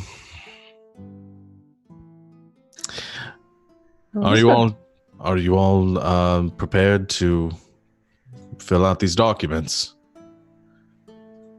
Yes, we are. Is it All right. going to take a long time? No, I've done most of the work for you. Okay, I'll stretch my wrist till done. He sits down at the table across from all of you, and you gather around, and he lays out the parchment and says, first and foremost, we're going to need the name of your guild to register it within the hold. And he unrolls the parchment in front of you, and this one has some flowery script at the top. It says the hold of Quildun, and there underneath it, it says something, the establish of the following guilds of leave to by the council lord to engage in their business within the hold, and there's signed 5 different guilds. You see the signature for the Moon Eagles, the Outcast of the Impure, the Bounty of the Righteous, Joyous Ashes, and the Light of the Lost. And he pushes it in front of you and pulls a small inkwell and quill, and also pushes us next to it and says, please, whichever one of you can actually write, if any of you can. Hold on, I'm stretching still. Mine Please, is the Angel. best. Her handwriting is the best, but I can assure you that we can all read, sir. I didn't wish to make any assumptions. Hold on, I'm almost ready. I mean, it sounds like you already have. Chad He kicks sits there Noah blankly. again. Fine. I'll get it. Takes ink pen, pulls out a scratch paper and make sure it is running clear and nice and smooth, and then writes on the blank, "The Hope of Vagrants." All nice and flowery and calligraphy, so it looks better than all the other ones. Make a performance check. With my calligrapher's tools. Yeah. So instead of a performance check, can I make a calligrapher's tools check? Yeah, you can. Sweet! 15 plus 8, 23. Oh, dang. All right. Like John Hancock. It's the most annoying, over the top, But still good. bombastic signature at the bottom. Yes, you write out the Hope of Vagrants, and the steward pulls it back and looks at it and chuckles and says, "Fitting." And pushes it over to the side and unrolls a couple of others and says, "In here we can go and sign the name of your guild at the top of this charter, and the founding members will need to each sign as well." Signs. Actually John Hancock style. All right. Do you all 4 of you sign? Yes. I think Okay. Jules's handwriting is really bad, though. Oh. Sounds right. It's super messy, I think. It's like, you can't really tell that it's her name at all. It's just like a doctor's signature.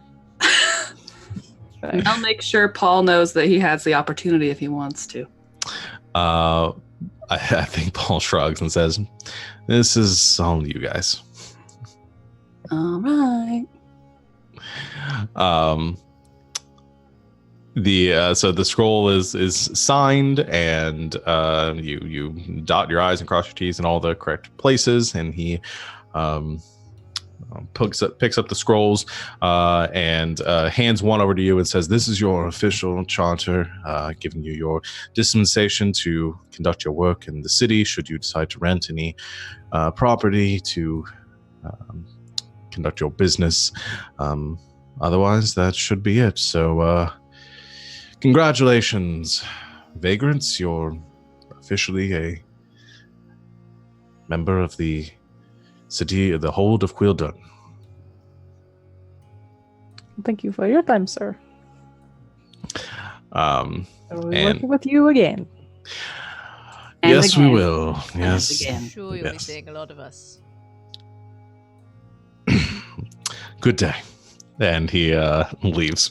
Bye, Sebastian. Wait, his name's Sebastian? I thought it was Steve. I'm glad you said that, not me. Oh, it would have been funnier if I called him Steve. Yes, but I do not think that would set a good precedent for our future business relations. Well, if he's the one representing the city in most business relations, he's not setting a good example, so... Boom. Drop the megaphone. What's a microphone? No, megaphone. It's the one that's like cone shaped. It looks sort of like a funnel. Yeah, I'm wondering if they would still call them megaphones in this The setting. loud maker, you They know. do now. Okay. We need So a you've symbol. Like a crest or something. Let's I see. don't really dwell. No, I don't either. What if we did... Backdrop is like a sunburst meant to be like a guiding bolt, then a bell, then I'm trying to think what would be the symbols for Mel and I. Acid. It's just the biohazard symbol. And all of our banners are just slightly melted on one side. Perfect. Artistically burnt the edges. Be like acid green or something. I don't know. We'll have to think on this workshop at a bit. It's our first day as a guild. We should think of something. We could commission someone to do it. Yeah, at least something simple so we could have like medallions or something. I like this plan, especially if we start like recruiting people. Right?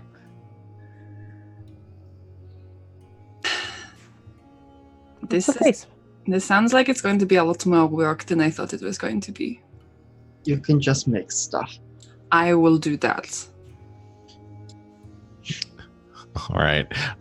So you've signed it. You have your guild. Chad, you said you wanted to do some recruiting for the rest of your week. Yeah, if that's something we decide we actually want to do. I don't know if we have an idea of what we would have people do for us in this time. They would come with us when we go south to take on the next group. They want to.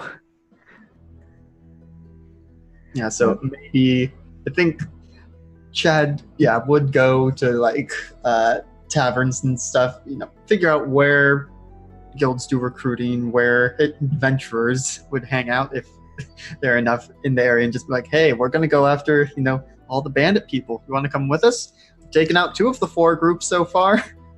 I would right. offer to help, but my charisma is a 6. Maybe I don't go on this field trip. And I'm quite busy. I'm also very busy, but I would love to go another time. Chad, I bet you got this. Could I inspire Chad before he leaves? Hey, Chad, take this bracelet, just in case. Ooh, I could cast a spell on you. If you want.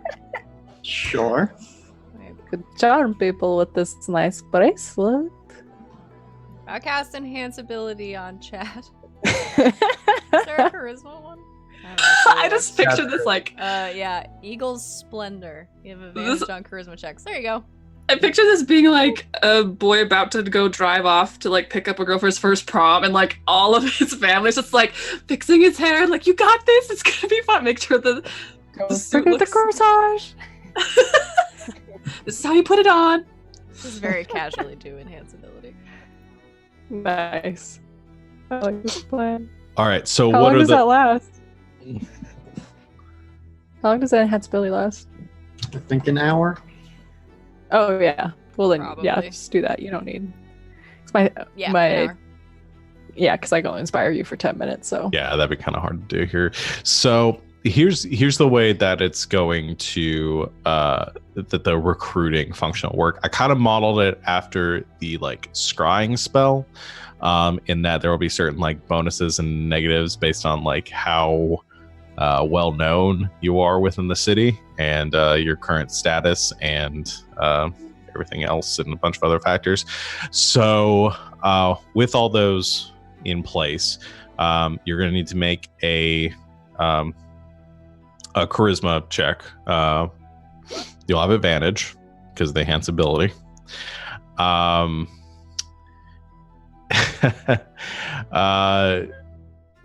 DC that you're going to be trying to meet here. Let me double check. I've got this. So you have done some work within the city. Not very well known because you guys were just established like yesterday. Yeah. So the DC is going to be an 18 on this. Okay, and it's just straight charisma or persuasion? No, this is going to be straight charisma. Okay.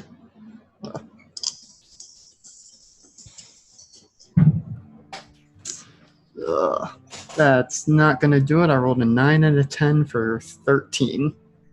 Okay. You go through kind of walking around, going to some of the bars. You're spraying the name of yours, and there are some advantages to going to this because even though you haven't succeeded, you have tried. And there are some people that now know the name of your guild, but a lot of them, as you come through, like the Hope of Vagrants, I've never heard of you before and aren't very well interested in joining at this moment. But you do sort of spread your name through the city. So step in the right direction. They probably don't believe the youngish guy going around saying, "Oh yeah, we killed the Blood Wolves, we stopped the Umberhawkers I single-handedly." think we totally did that. We totally did that. That helped you in the DC, but no, definitely not enough to help in this moment. Good try though.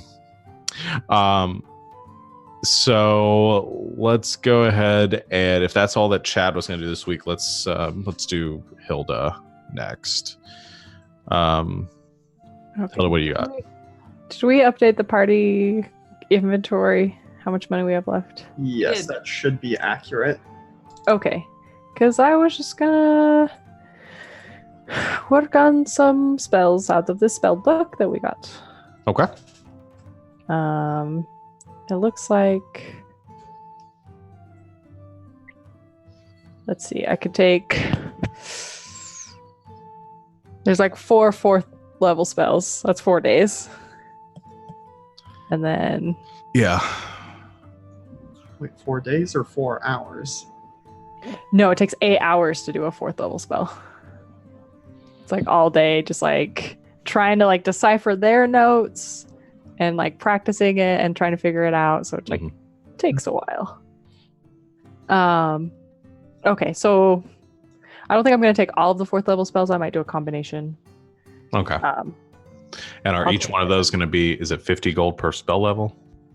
Yes. Okay. So each one of Yeah, those so I'm would going be to use a good 200 gold. chunk of the money. Yeah. But I haven't decided which ones exactly, but yes, I'm going to work on that and decide which ones. But yeah, Hilda's just going to spend some time going through this notebook. Also might kind of like mess around with the bells a little bit, especially this one that got all goldeny and fancy Okay. the other day. Make an Arcana check for me. Okay. I am very good at that. Well, let's see. 16? 16. Okay. Obviously, I think the bells are still, I mean, you don't get much from them yet, enough to really understand their origin or the exact nature of their power. Mm-hmm. I think what you do, putting 2 and 2 together, because Hilda is very intelligent, and then with that check, you gather that the bell that has been sort of awakened, that has had this this magical power bestowed upon it. You gather that this has always been with the bell. It was just dormant until a certain point. I think what you realize is that the bells seem to react to the type of magic that you are casting. And at the moment that you were attempting to invoke the bells and that they had this sort of awakening, you were attempting to cast an enchantment spell. Okay. And you have used a lot of enchantment spells over the last couple weeks. Yes, I have. Okay. Yeah. So there is some sort of connection with it, with the type of magic that you are using. Sweet. Okay. Yeah, so she's studying that, probably just like in her and Jules's room or down, probably like moves around a bit, like it's sometimes in their room, but then like down in sort of like the main area of the tavern, just kind of change things up because studying for several hours, you get kind of fidgety sometimes. Okay. That's what she's doing for the next few days. All right. So just let me know what spells you end up taking. Yes, I will do that. I'm just sort of figuring that out. Yeah, no, it's fine. No rush. Okay, and then last but not least, Mel, Hello. you spend your days resting. Yes, I chat with Paul a lot. As people come in and out, gonna teach a little bit of basics of sign language every now and again, so people can chat with Paul as I rest. Okay. Also, the library was great. I like to think that maybe over this week too, you're all picking up on some sign language and the ability to communicate with Paul a little bit, so that it can be a little bit easier for everyone to communicate with him. So we'll say that's developing. I don't think we're at the point where everybody is fluent enough to have full-on conversations, that he can at least communicate some basic concepts to everyone in the group. Yeah, I also hang out with Hilda a bit as she studies. Maybe Hilda gets bored, like studying in one spot, and like comes to Mel's room sometimes, and like goes to other spots. Because I do that. I like change location when I read. Yeah. So that might happen. Kind of picks Hilda's brain a little bit, interrupting her studying, but chatting magic. Does some board sketching and tinkering with her stuff as she rests. And then when she's done resting... Also, I think for at least 2 of those rest days, Chad needs to rest too. I forgot about that. Oh, great. Point. Oh, you do. Chats with Chad. All right, so the both of you are able to remove your injury levels. Hooray! And then when I'm done resting, I'm going to go to Jules' room and wake her up from a nap, probably. Or not. If she's awake, that's fine too. I just wanted to throw it out there for comedic effect. I mean, probably. Excellent. Knock, knock, knock. Jules? Do you want to check my eyes to make sure I'm not dying anymore? Jules. Very slowly, I think, gets up and opens the door. Hey, Jules, I'm totally fine. Good. Can I see your mace? Can I see your mace? Yeah. Cool. Can I see it for 2 days? Yeah. Okay, I'll be back. And then I'm going to do some tinkering and some excavating and some carving and enchanting on her mace. Thought maybe you wanted to hang out, but okay. I'll be back. All right. So let's go ahead and now my question is: you calculate the 2 days. Is that 2 days without needing to try to speed it up, or is that just 2 days? It is as long as I succeed at least once. Okay. Speeding it up. All right. Let's go ahead and make your roll then. Cool. That's a natural 20. All right. Well, you're good. So you spend the next 2 days working on the mace, getting the and then how much this is going to be an uncommon item? Yes, Did you already deduct the amount that you would spend on it, or you need me to tell you? I had 2 components worth. I used one for the javelin, and now I've used the other one that I bought previously on this one. Okay. All right. So anything additional, you'll have to spend a little bit more money. Yes. So, also while I'm making it, I don't know if Chad's there. I'm like, maybe people come in and out while she's doing this, and then she's like, "Don't touch it!" And then she'll like leave and go find her cart. And then like at one point, she comes back in with a barrel of gunpowder and is like, "What?" Goes back to her room. I don't know much about gunpowder, but I don't think just sprinkling it on the mace is going to do anything. Don't assume you know what I'm doing. My process is my process. And then I return the gunpowder barrel, and at the point I'm just like, "What?" And then when the mace is done, I go back to Jules' room. Jules? Yeah. Are you awake this time? Yes. Great. Coming.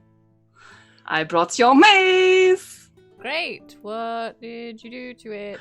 Well, if you notice, if you use your eyes, it's got these nice little carvings on it. Look, I got put the arcane runes. It's very nice now. So it's going to do magical damage because it is a magical weapon. But most excitingly, I have filled it up with this. It's got a little compartment here. Don't touch it. But there's a little button. It's full of gunpowder.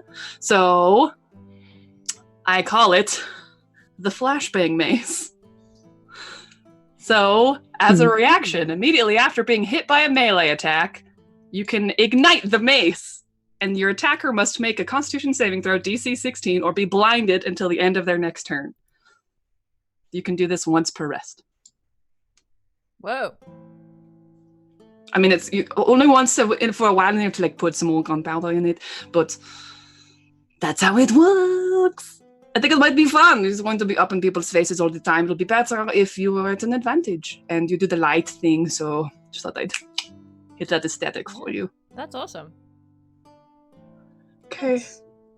Maybe don't practice it here. I don't want that to be practiced on me personally.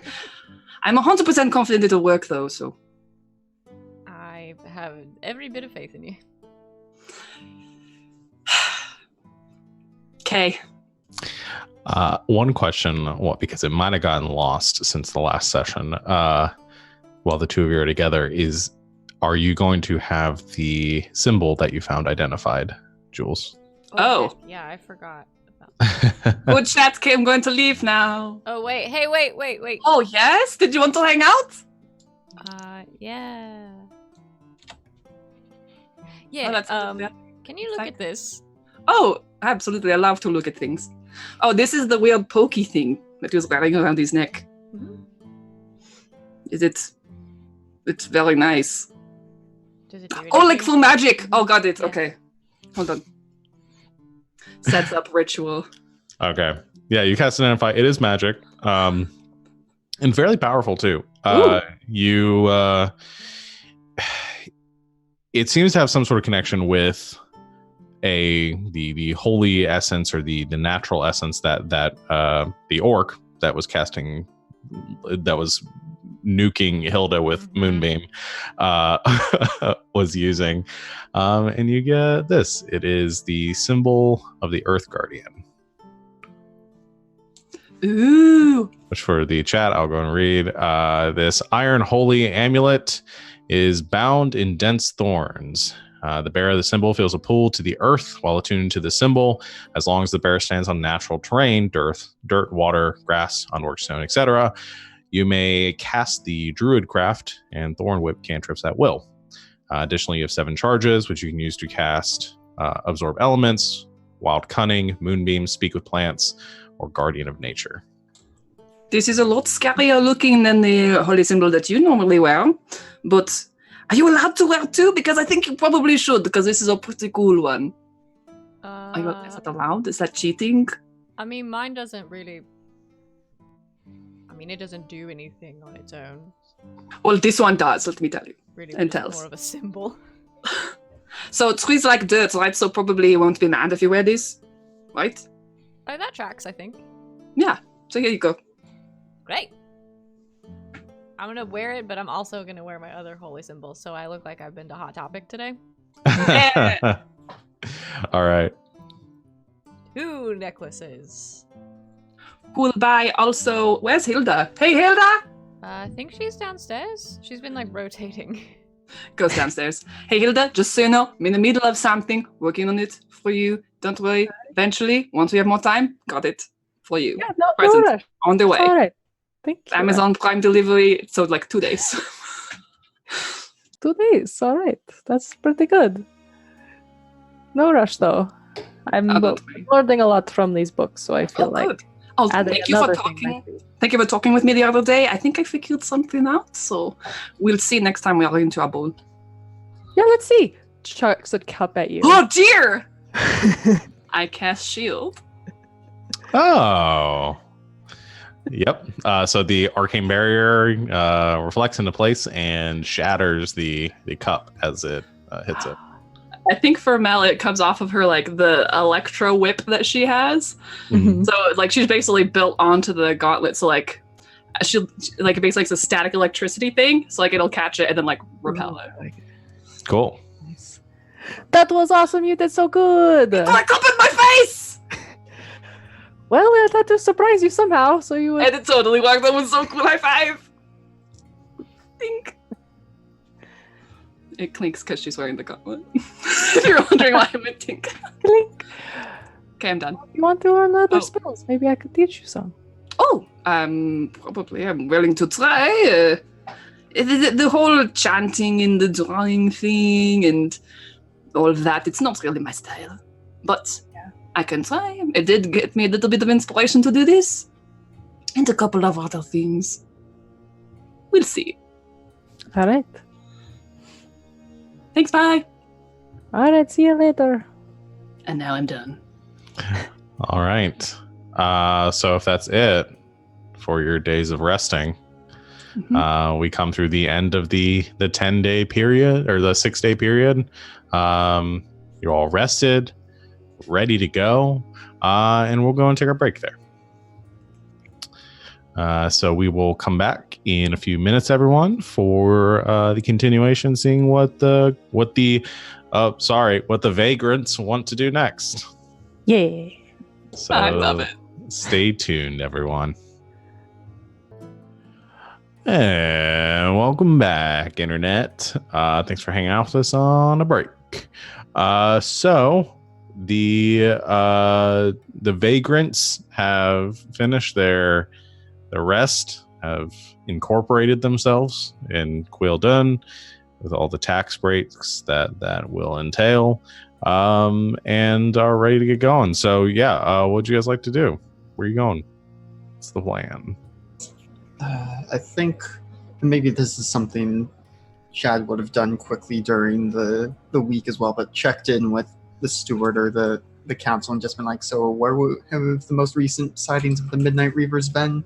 Because if I'm understanding the map right, they would be, if we headed south, they're the ones we would run into next before we got to the ice rats. Yes, you are correct. I mean, the steward doesn't know where they're located. That was information given to you by Krillock.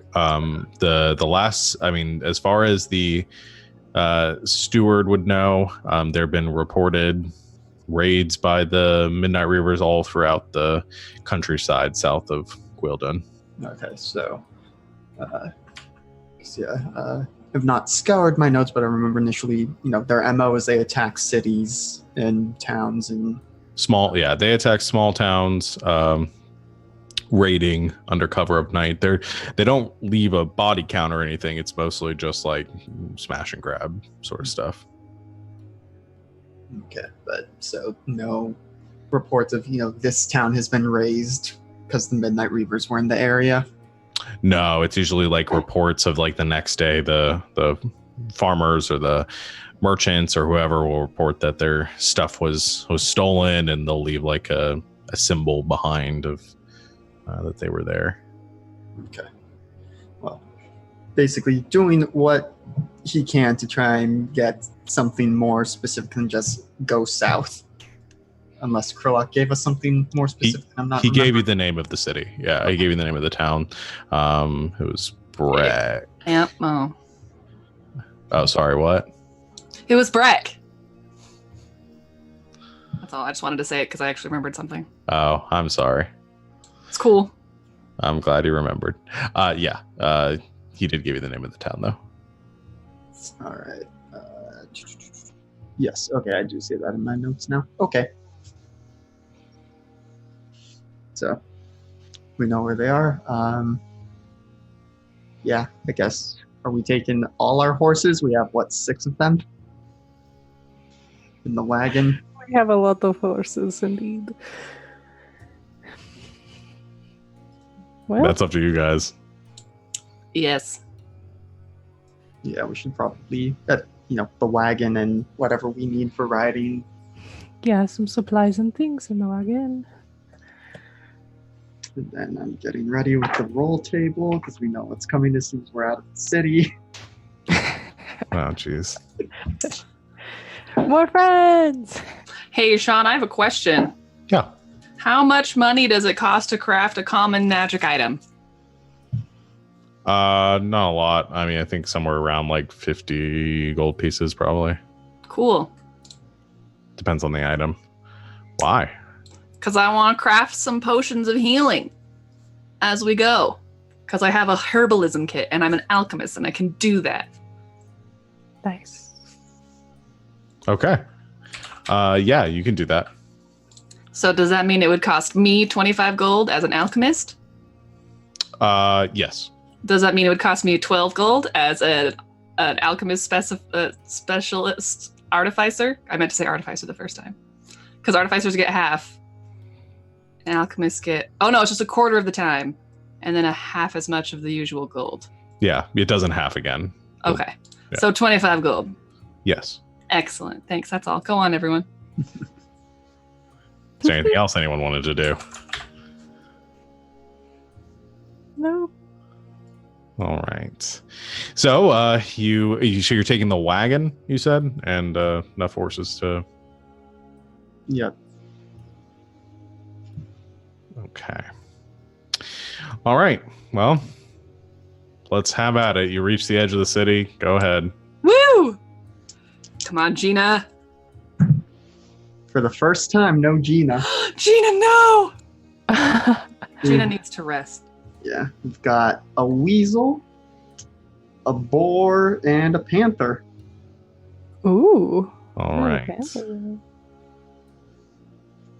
I love it. Okie dokie.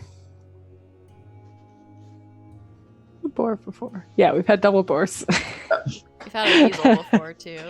And I think maybe once we had a panther. This one, I think the only one we haven't had is the giant badger. I want it so bad.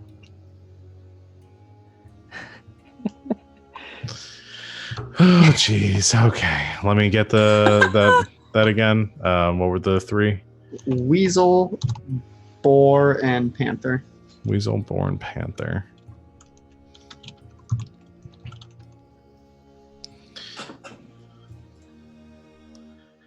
All right. I'm dragging those out here so I remember. Oh, no giant elk, though. That makes me happy. Okay.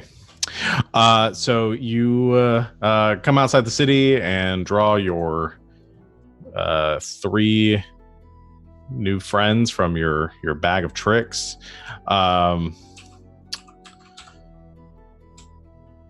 Gather up on your wagon and your horses. So who's in the wagon and who's on the... I'm in the wagon crafting potions. Well, I have Yes. to drive, so Yes. Don't eat Okay. too many bumps. I'm trying to brew back here. I'll do my best to control the roads. Perfect. Maybe we'll make a charitable donation and invest in the infrastructure once we're established as a guild. Oh my gosh, that is probably the ritziest thing I've heard you say in months. Good way to get good favor with the rest of the town.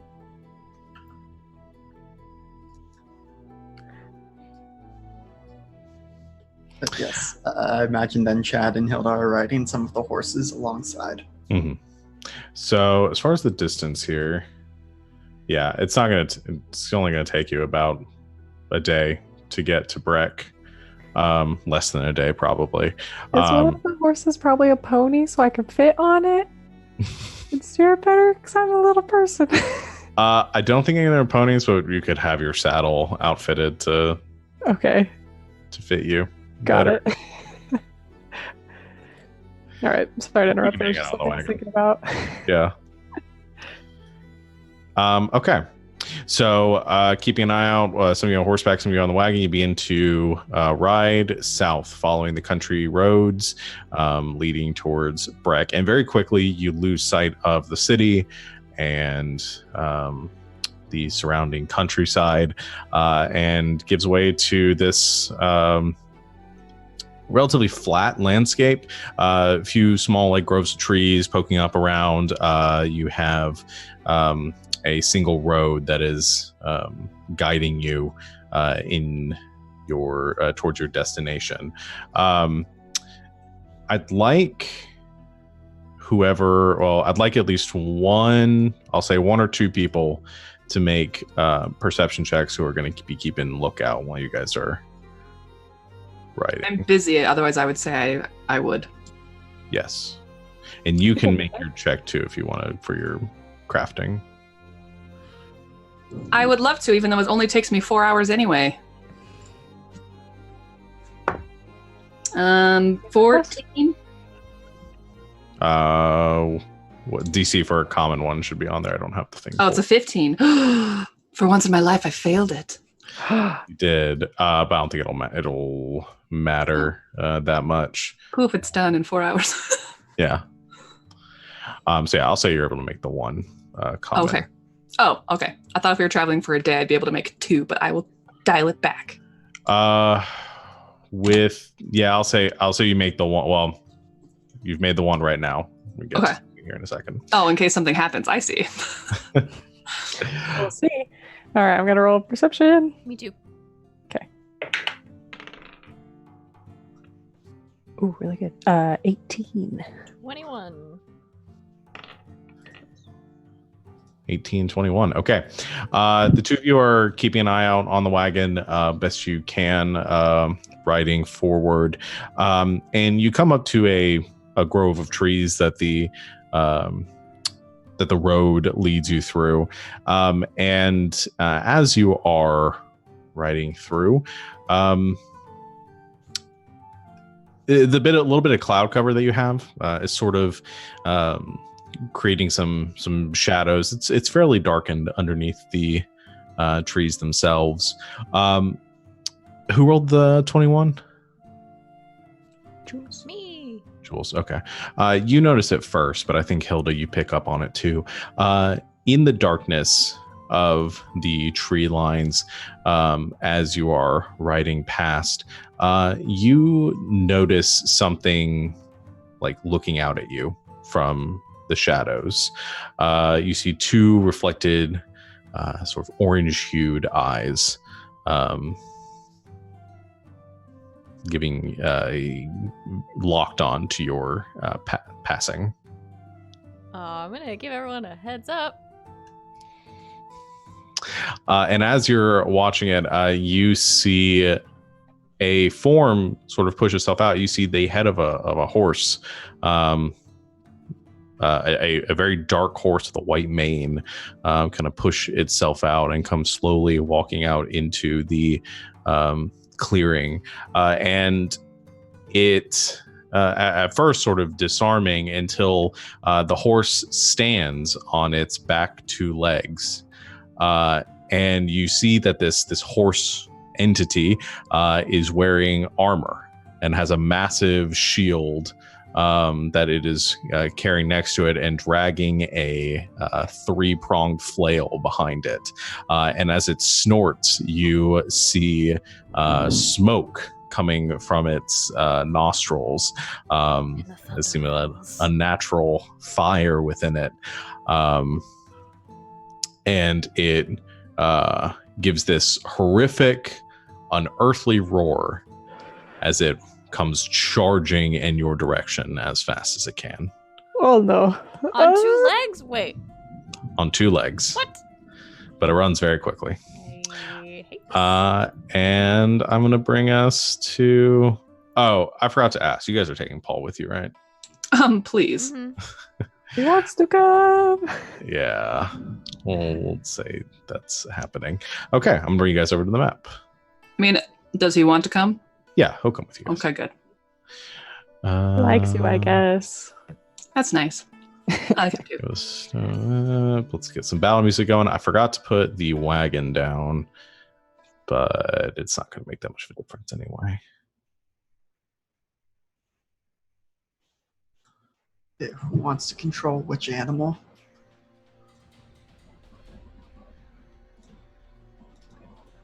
I don't know. I can take the weasel. Yeah, you guys go and decide who's going to control what. Savvy, you have a preference? I have no preference. I'm gonna flip a d4. Odd number, I get the boar. Okay. It's a 3. I'll take the boar. Okay. Oh, that's much fun. Okay. Boar and I will take the panther. panther. Okay. Give you guys your cart here. Whoa. Oh, I regret this Hey. immediately. We'll go with that. That looks about right. And to back. you're doing this, just to clarify, his back legs are also just horse legs. It's just Yes. it's just a literal horse, but it's on 2 legs. It's a horse on 2 legs. Okay. It does have a Wearing armor human-like. and stuff. It has human-like hands, but horse legs, horse head. It has human hands. Yes. The rest of it is bad a horse, horse. bad horse. It's like it's that gif where he takes off the hooves and it's just like. Have you guys seen that? So it's just a literal horse, but his Yeah. front 2 hooves are human hands. It also has creepy yellow eyes, so And it's breathing smoke. yeah. I am so scared of this. Good. Let's roll. We roll an initiative. Breath of sin. So do the boars just go on our initiative, Yeah, the animals Yeah. go what we do. and it doesn't cost me anything for them to do something? No, because they've already been given the command, protect us and attack us. Excellent. I love it. Well, it's a natural 1 for the horse on initiative. Well, 20 did a lot better than me. Oh, I need to switch. Select. There we go. Let's click that initiative thing and roll it. I regret controlling this boar because I have to control theory as well. I can do it if you want. I made this bed. I'm gonna lie in it. Okay, have fun. Thanks. Thanks for your offer, though. I believe in you. Thank you. All right, every roll initiative. Yes. Oh, also, in case you guys didn't hear the first time, there is a potion of common healing in the fanny packs for anyone who wants to use it. Oh, nice. Lovely. Oh, Shoot, weird. I did not pick my spells this morning. I'm the worst artificer. You got some time before you gotta go. That'll be Hilda's turn. Okay. Horse is scary. Can I? Let's see. Okay, yes, that is a spell I can do.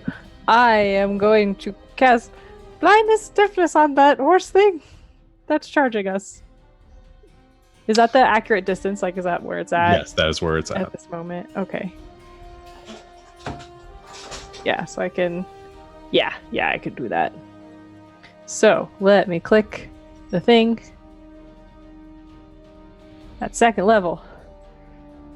I am casting blindness deafness.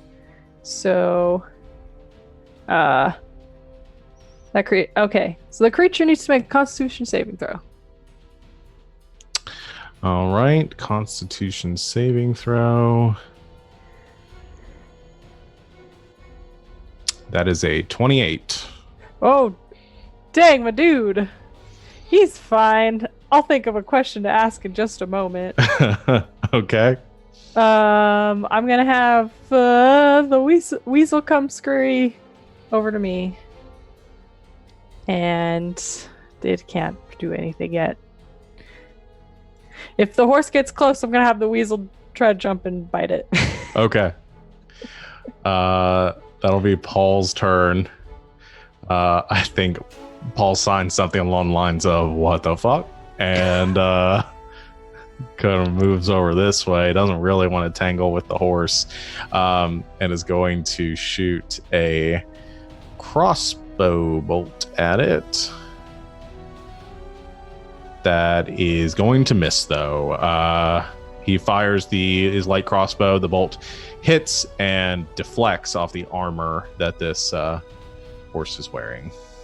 That is the end of his turn. Well, I think he will run over here and try to hide. Let's do that. That's 27. Okay. Jules. Okay, I'm gonna try something new. With a new amulet. A storm rolls in. A storm rolls in as the thunder rolls and the lightning strikes. I'm going to jump out of the wagon and put myself in between me and the horse man thing and the wagon, and I'm gonna use the the symbol that I have. Is this an action? No, this is a bonus action. Yeah, I'm gonna use my bonus action to cast Guardian of Nature Okay. on myself and see what it do. Yes, So I'm gonna do the Great Tree. The great tree? Yes. Okay. So the thing that affects him is that while I'm on the ground around within 15 feet of me is difficult terrain for my enemies. Okay. That's good to know. Yeah, Yeah, so you see Jules jumps down onto the ground and grabbing onto that holy symbol, the thorns sort of digging into your hand. As you do, you pull the magical energy from it, and you watch as Jules seems to grow a couple inches, and her skin takes on less of that blue, icy snow coloring and kind of takes on a darker, barky texture to it, and she swells in size, and you watch as the ground around her, these roots and vines begin to grow, serpentining out from near her feet. Wow, I love that. All right, anything with your action? I'm gonna attack the horse. Can I? Oh, jeez. Can I hold my action to attack him if he gets within melee of me? Yes. I do this. All right. Mel, it is your turn. Neat. Oh boy, I had a thought. Let's see. Let's do the boar first. Boar is pretty simple. The boar is going to charge. Such a good boar. So, wait, no, it can't. It's not close enough. 5. How do you do 5, 10, 15? How much movement do they have? I'm really good at this. 40? Okay. Where was I? 15? 20? 25? 30? Yeah, he's going to hang out. Okay. He's going to chill. And what's the range on this? Perfect. I'm just chilling in the cart. Love this cart. Me and this cart are buds. Can I just hang out there? It's great. I am going to pull out a piece of wire from my pack, and I'm going to twist it around into a little loop, and then I'm going to pull out a piece of gum that I made, and I'm going to chew it, and then I'm going to go and blow a bubble through my little wire that I made, and I'm going to cast Acid Splash at the horse. Dexterity save, please. All right, dexterity save. Gosh dang it. I just added these so it wasn't spell card. That is a fifth. Oh, wait, advantage. Has an advantage? Nope, 15. Perfect! It does have advantage, yes, but no, it still rolled a 15. It gets splooshed. All right. Can I roll, or do I have to keep the roll from roll 20? I don't care. You just decide right now whether you're going to roll and roll 20. I want to roll, even if it's worse. I just want to do it. Okay. It is worse. So it's 7 plus 5 because it's acid. So 12. 12. Okay.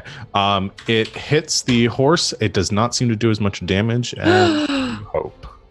As it hits the skin, this creature seems unnatural in its form. The acid almost seemed to roll right off. It does seem to burn a little bit, but the creature seems, its thick and tough skin seems resistant to it. Ugh, Celie, you try. And then Theory is going to try and spit some acid also. It's a 19 plus 5, 24. All right. That'll also hit. Oh my gosh, stop rolling ones, Theory. It's 3 acid damage. All right. That'll be reduced to 1 point of acid damage. Ridiculous. Oh, can I get Theory on the board? Oh, did I not put him on the board? I don't see him. I forgot. Yeah. Just going to put him right next to you. Great, thanks. That's where he should be. Okay. Chad, is your turn. Okay, let's start with having the panther. It is going to attempt to pounce. Okay. Yeah, it has just enough movement. Let's see. So yeah, first it needs to try and hit with a claw attack. All right. I'm assuming the 13 does not hit. Does not hit. So goes running, tries to do a scratch, but misses. And then Chad is going to come get off the wagon, and he's looking at everyone like, why are you all just hanging back? And pulls out Dragon Maru and is gonna attempt to do a chop. But that's probably not gonna hit. That's a 12, which is less than that. So Yeah, that misses.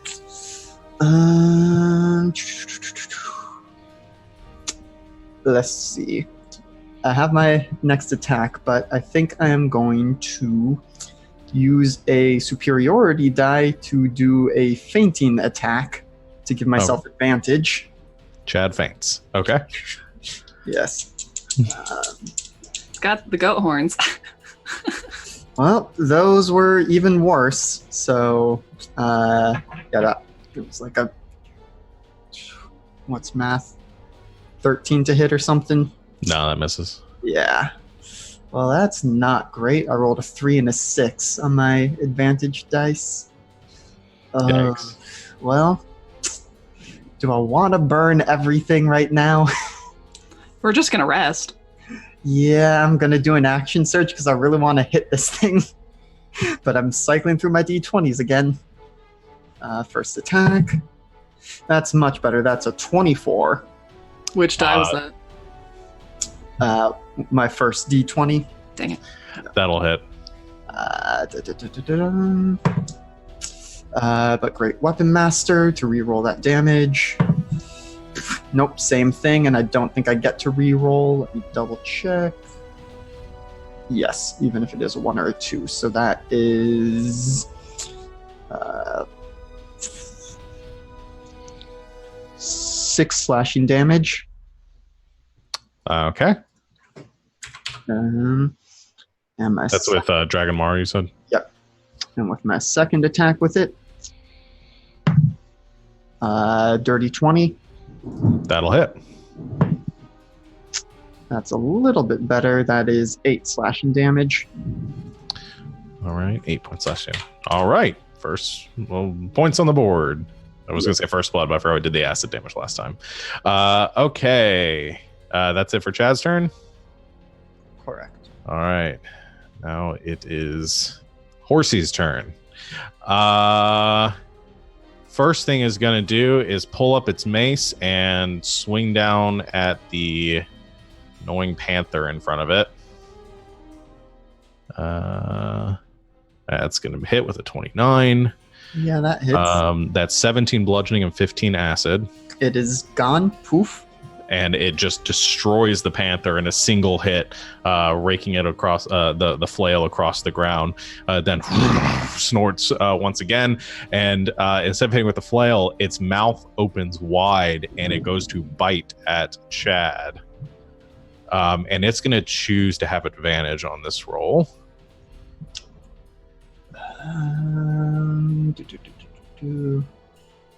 Yeah. I don't think there's anything I can do to stop that right now. That's going to be 26 to hit. Which hits. All right. I need you to make a Constitution saving throw. Okay. That's very good. 25. Okay, you succeed. You take 17 points of piercing damage. Okay. And you feel this burning sensation around the bite, but your natural tiefling nature seems to reject the poisoning effect. It's going for its third attack. Yeah, I think it's going to kind of strafe a little bit around you. It's going to go 5, 10, 15, 20. It's going to make it's as far as it can move. It's going to make a claw attack against. Wasn't there something about difficult terrain? Yeah, so it can only move half its movement speed. It has 40 feet of movement, so it can move 20. It's going to make a claw attack against Jules. I'm gonna hit it back because I held my action to. Oh yeah, okay, you can make yours first. 20 total. That'll hit.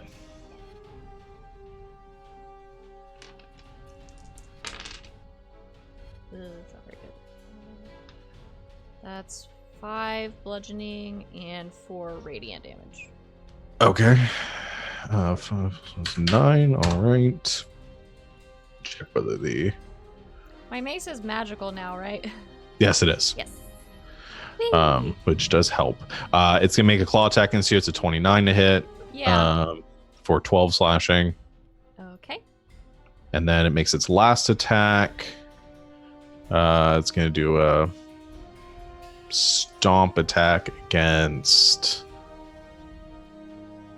I guess against Chad.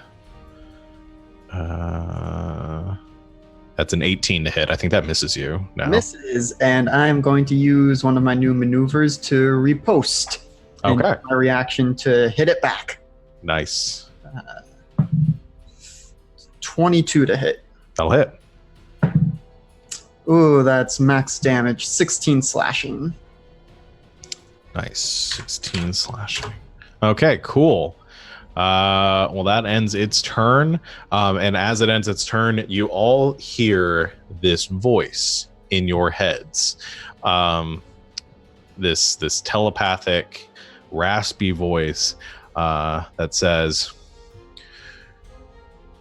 "Flee now and stop meddling in affairs that are not your own." And that'll end its turn. Hilda, did you have a question that you wanted to ask from your last spell that failed? Oh, heck. Shoot, I forgot to look at that part. Look at them. I was looking at all the other things instead of All right, go ahead and take your turn, and you can do that. Okay. Well, do I recognize what this creature is? Do I know what this thing might be? This very scary horse thing? Make an Arcana check. Okay. Let's roll this one. 24. 24. Okay. We'll count this as the question that you're asking us from the spell save the last time, so I won't cause an action or anything to do this. Okay, yeah. So this creature is, based on the description, you probably have never seen one in person, but this is an Arabus. It is a type of fiend, specifically a devil. They are warriors and sages of the depths, and they are, they're devils, so they kind of fall under the same line as the ice devil that you encountered before. But they are vicious, deceitful, and dangerous. Okay. Oof. All right. I am going to. Man.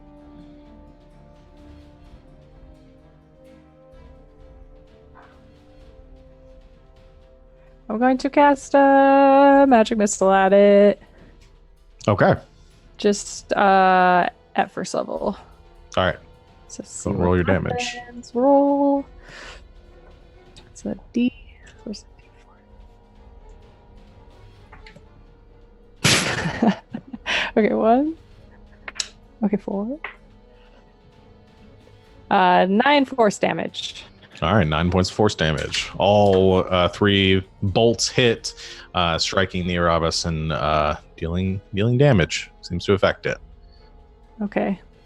We're it's a devil like the other one. And then I'm gonna sort of steer my horse sort of a little bit over here. And then Weasel's with me. And as a bonus, I would like to inspire Chad. All right. So Chad, you are inspired. That'll put it to Paul's turn. It's hidden. He's going to make another attack with his crossbow.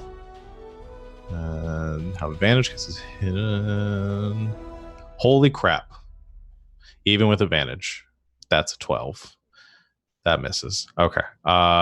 not having a good day today. Fires another shot. The creature seems to guess where it's about to be coming from and avoid the bolt entirely as it whizzes overhead. Jules, it is your turn. Okay, I forgot to make a concentration check. Oh, yeah. Got it. That's a 15, so. Okay, you're good. Okay, heck, I'm gonna use my bonus action to cast a spiritual weapon. Yeah. Okay, I'll throw down your spiritual weapon. Over here. Behind the guy, or like beside him. And I'm gonna attack with it. I think with advantage, because I make wisdom-based attack rolls with advantage. Oh, with your tree thingy? Mhm. Then yes, you would. That's all my spell attacks, yo. Yeah. That's awesome. That's not very good. Well, 18. It just hits. Oh, sorry. That misses. Dang Never mind. it. Well, then I'm gonna use my action to do him an attack with Thorn Whip, which I can do. Okay, make your attack. Aim outside. Natural 20. That'll hit. Will it? How much is Thorn Whip?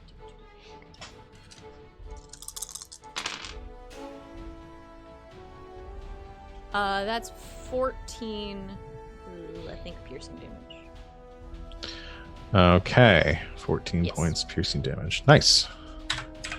And I don't pull him because he's right next to me. Yeah, the thorn wraps around the leg of the horse and you rip, and you can see blood pulling, this purplish blood running down its leg now, and it's taken a few hits and it's starting to show some signs of damage. Yes. Okay. Okay, that's gonna be Mel's turn then. Cool. The boar is gonna do boar things. Okay. It's gonna try and charge. So hold on. 5, 10, 15. It's gonna back up. Bloop, bloop, bloop, and it's gonna charge. Pew pew. So All it needs to roll to hit, I assume. Mm-hmm. And hands the tusk attack on the same turn. Okay. Whee! 11 plus 3 is 14. Misses. Dang it. That boar just lives there now. Lives and dies. Okay. Me and Theory are gonna be like, not a fan. Gonna back up over here to the back of the cart and be like, no. And Theory's gonna go over here. I think he's still within 30 feet. No, he goes right here. Nope, here. Oh my gosh, he's so small. There. And I'm gonna shoot him with a crossbow, I guess. Yep. Okay. Yeah, I'm gonna do that. 14 plus 5, 19. That just hits. Yay! That's terrifying. 1! Ah! So 3 piercing damage. And Okay. Theory's gonna spit. Is your crossbow magical? No, it is not. Theory rolled a net. Oh, that's 7. Still, it's not gonna hit. It's a 12. Nah, that'll miss. Mel swears in French. Yeah, crossbow hits, but doesn't seem to, again, this very resistant magical creature seems to resist that. That will end your turn, Chad. All right. Well, it seems to at least be doing something, so... yeah, I'm just going to try and hit it normally first. All right. Dirty 20 That'll hit. for 12 slashing. Okay. And I think, actually, in Infernal, I'm going to say back, or was the telepathic voice common, or I assume it was? Yeah, you heard it in common. Yeah, but having heard that it is a devil going to say in infernal, maybe you shouldn't have made your affairs involve us. And for my bonus action, going to cast Branding Smite and try and hit it again. Okay.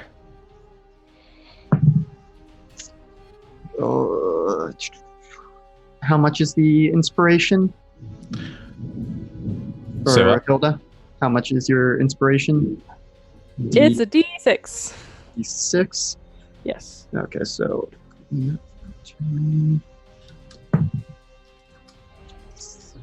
And then also going to turn this into a precision attack. As long as I get above a 1, I hit. Yeah, so that is... That's 22 to hit. Sorry, my battery... My thing died, so I've been replacing the batteries.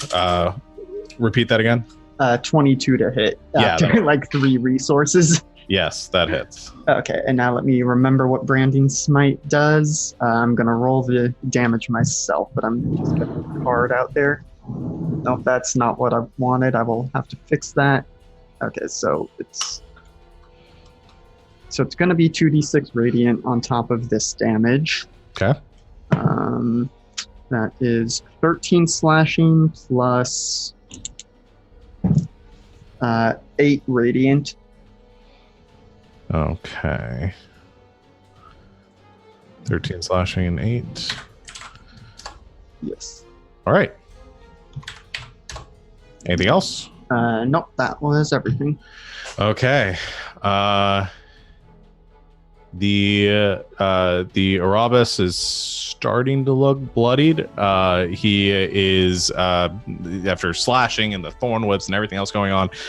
You see, kind of panting this anger and this ferocity that is taking over it, and it slams the flail on the ground. However, this time you see as it looks down and hears your words, Chad. You see a grin across its face, and it holds the flail in the air. It means to swirl it around in a circle. It begins to make this hissing noise and this wail as lightning begins to arc off of it. And it casts chain lightning on Jules, and it's going to arc off towards Chad, Hilda, and Mel. Ouch. I need everyone to make dexterity saving throws. Yikes! Uh-oh. Lightning. That goes so far! Attack save. Okay. Nope! Oh. That's 4. 4 Nope. total. I think I'm going to use my legend point to re-roll that. 21. Okay, success. 16? Fail. That was 1 better for a 7. Fail. Oh. Oh no. Those of you that failed take 53 points of lightning damage. Okay. Those who succeeded take 26. Ouch. And after the lightning hits and the grin, it slams the flail on the ground and just continues to on its onslaught. That it'll end its turn. Hilda. Oh boy. Okay. Darn it. Okay. I'll be ready for that next time that happens. If it do. Oh, wait. Is lightning one of the ones? Could I have absorbed elements that? You could have, yes. Okay. I was just like checking the list. Okay. So, I only take... Okay, but it's for my next melee attack. Okay. Got it. Sorry. I'm like super thrown off right now today for some reason. It's okay. I'm gonna try that's gonna hit you guys. I'm gonna do magic missile again, but at like 3rd level. Okay. Okay, so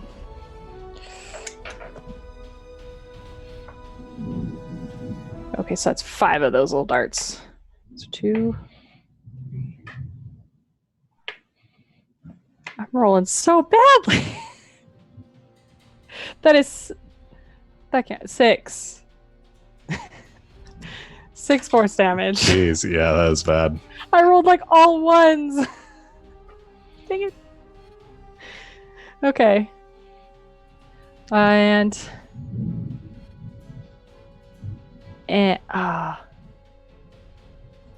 okay, that's all I can do for now. Yes.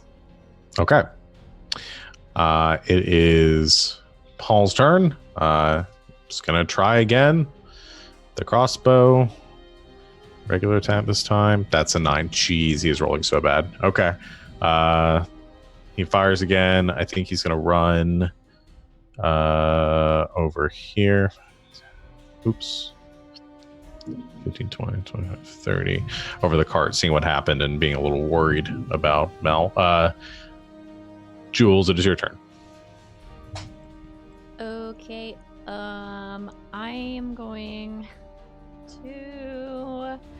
I do have to make a concentration check, but I don't think I can even succeed on it. Yeah. Well, you took the full 50, or did you reduce it? No. Okay. Wait. Yeah. What? I forgot my holy symbol has absorb elements. It does. Oh my gosh. Can I have done that? You could have. Oh my gosh. So I'm gonna do that then. I'm still trying to put all Take these, half. I'm still trying to put all these spells on my sheet. Yeah. I don't know how many ones I'm trying to Well, I clicked earlier so you could look at it. Yeah, you take half the damage on your next melee No, attack. I'm trying to figure out how many hit points I would have. So you took 53. You would have only taken 26. So You- Uh, you get 26 get back. 27 back. Yeah. There we go. Math. Okay. Then yeah, I'm still gonna make a concentration check. So DC 13. I rolled a 22. Nice. Okay. That's not so bad. Huh. I'm gonna use my reaction before. Oh heck, for my action, I'm gonna use one of my channel divinities. To do preserve life. And get, let's see. I've got 40, so I'm gonna heal Chad and Mel both 20. Okay. Unless that goes up, it can't restore you above half. Oh, you guys No, look I'm like still shit. at like a third. So, Yeah, that's not my half. Thank you. 20 each. That's my action, and then for my bonus action, I'm gonna hit him with my spiritual weapon.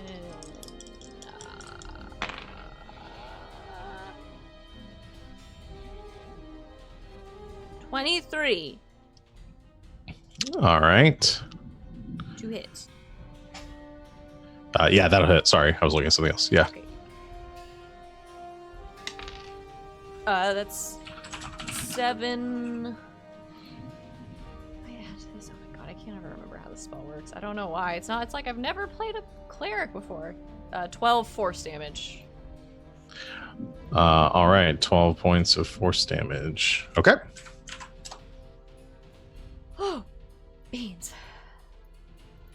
Stressing out. Anything else for your turn? No, that's it. All right. That'll be Mel's turn now. This boar is gonna try again. Backs up 20, then charges 20. You got this, buddy. Nope. That's a natural 3, so I don't know what a total is, but it's definitely not 19. No, that'll miss. Stupid pig. And Mel's very happy that her brother came to check on her. That's very sweet. I love that. Well, just gonna sign to him, please kill it. And I'm gonna cast Arcane Weapon on whatever weapon it is that he's using. A bow? Crossbow? I don't know. Yeah, it's crossbow. Yeah, so crossbow, I'm gonna click it so you know what it do. So it does an extra, it's not magical, it does an extra 1d6 of, let me choose. Not acid, didn't seem to care much about the acid. Thunder, let's do thunder. Okay. Oh, and Theory's gonna spit. Nope, Theory's gonna fly over. Please hold. 10, 15, 20, 25, 30. Nope, can't reach Chad. Well, it's gonna give Jules a little kiss on the cheek and give her some temp heaps. And those heaps equal 7 plus 12. Okay. Gain 12 heaps. 12 temp heaps. Okay. Anything else, Mel? No, I just really hope my brother kills it. Okay. That'll be Chad's turn then. Okay, going to start by using Second Wind to get some health back. Oh, that's pretty good. 9 plus 7, or no, 9 plus 8, 17. Okay. And that's my bonus action, and now I'm doing my chop. All right. I do not think that will hit. 15, so let me try a precision strike to get it high enough. Currently at a 16. Nope, that's not enough. Womp womp. Yep. And I mean, I guess. Yeah, I'm gonna try and hit him again. Not a whole lot else I can do. Oh, that's 25 to hit. That'll hit. Is there a maneuver I can do that would really mess him up here?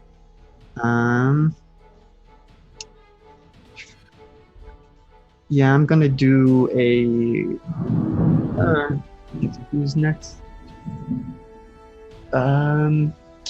Yeah, I'm going to do a distracting strike. So I add D8 damage to it, and then the next attack by someone else has advantage.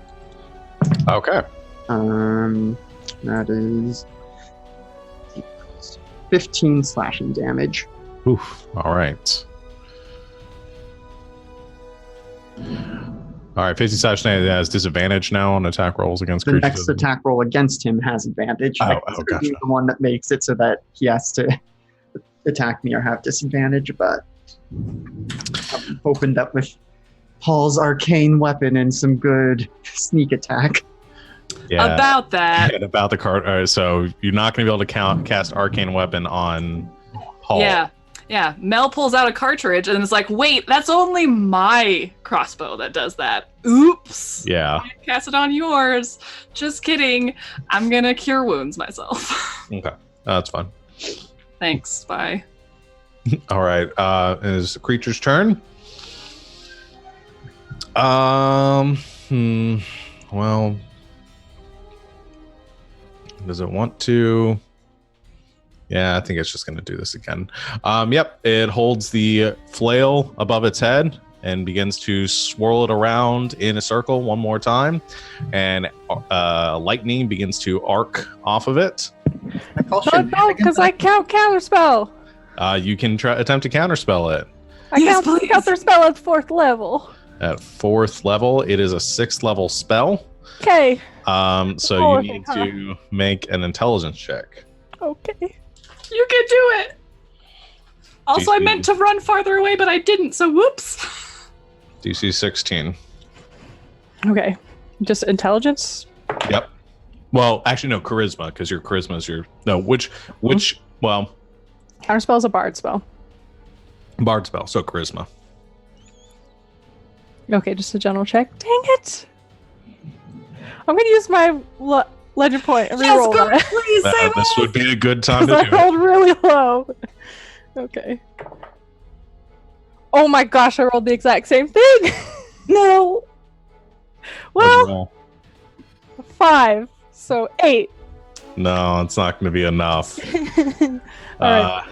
So again, the initial bolt goes out, and it's going to strike at. Yeah, it's going to strike at Jules, and the other 3 are going to go towards the 3 of you.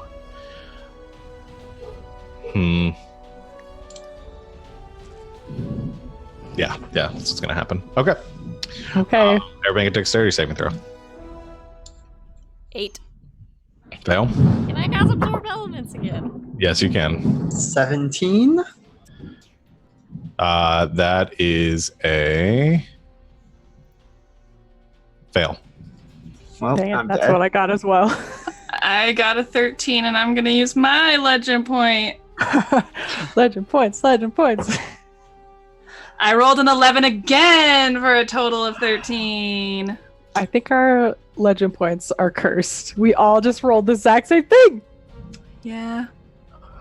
I should have used my other D20, but it's cool. I'll just die. It's fine. That's going to be 56 for everyone that Dead. failed. Half if you succeeded or reduced it.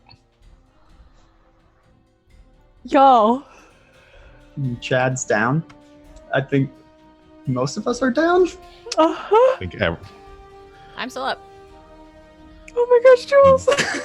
Jules and Paul are still up. That's going to end its turn, and it's going to go 5, 10, 15. Do you still have concentration on the... Oh, heck. I can make a check. Hang on.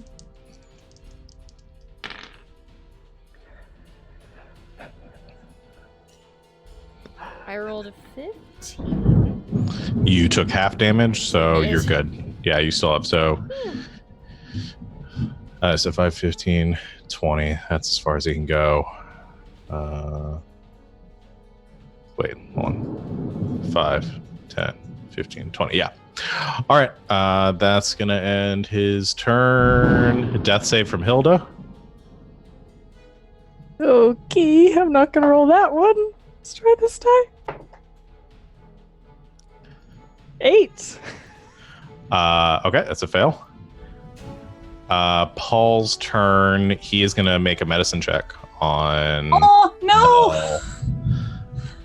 He's worried about you. What a precious boy. Also, it's a really good thing that we recovered my injury points. Thanks, guys. That's a natural 1. So, He killed me. yeah, you're dead. No, he's not able to help you. He's rolled- like, finally, Slit. I think he draws his sword and he goes running towards the thing. Then, Jules. Yes. Son of a bitch. Okay, I'm gonna use my bonus action to 60 feet. I'm gonna use a bonus action to cast Mass Healing Word. Okay. Keep That's a everyone good from use of that. dying. This round, I rolled a 4. So that's 9 for everybody. Cool. Wait, no, it's more than that. Hold on. Oh yeah, you get your bonus, don't you? It's 14 for everybody. And I get some more.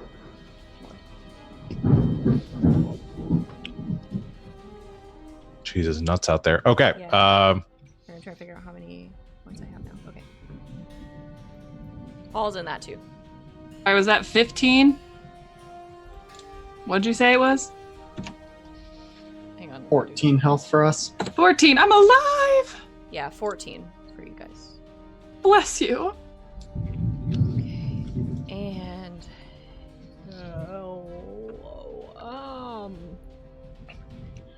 yeah, I'm gonna.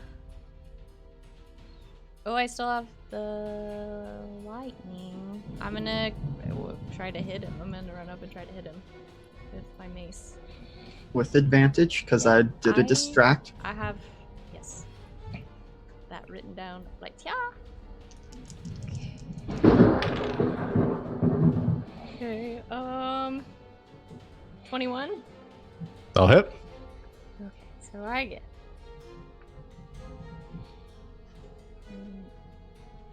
Nice.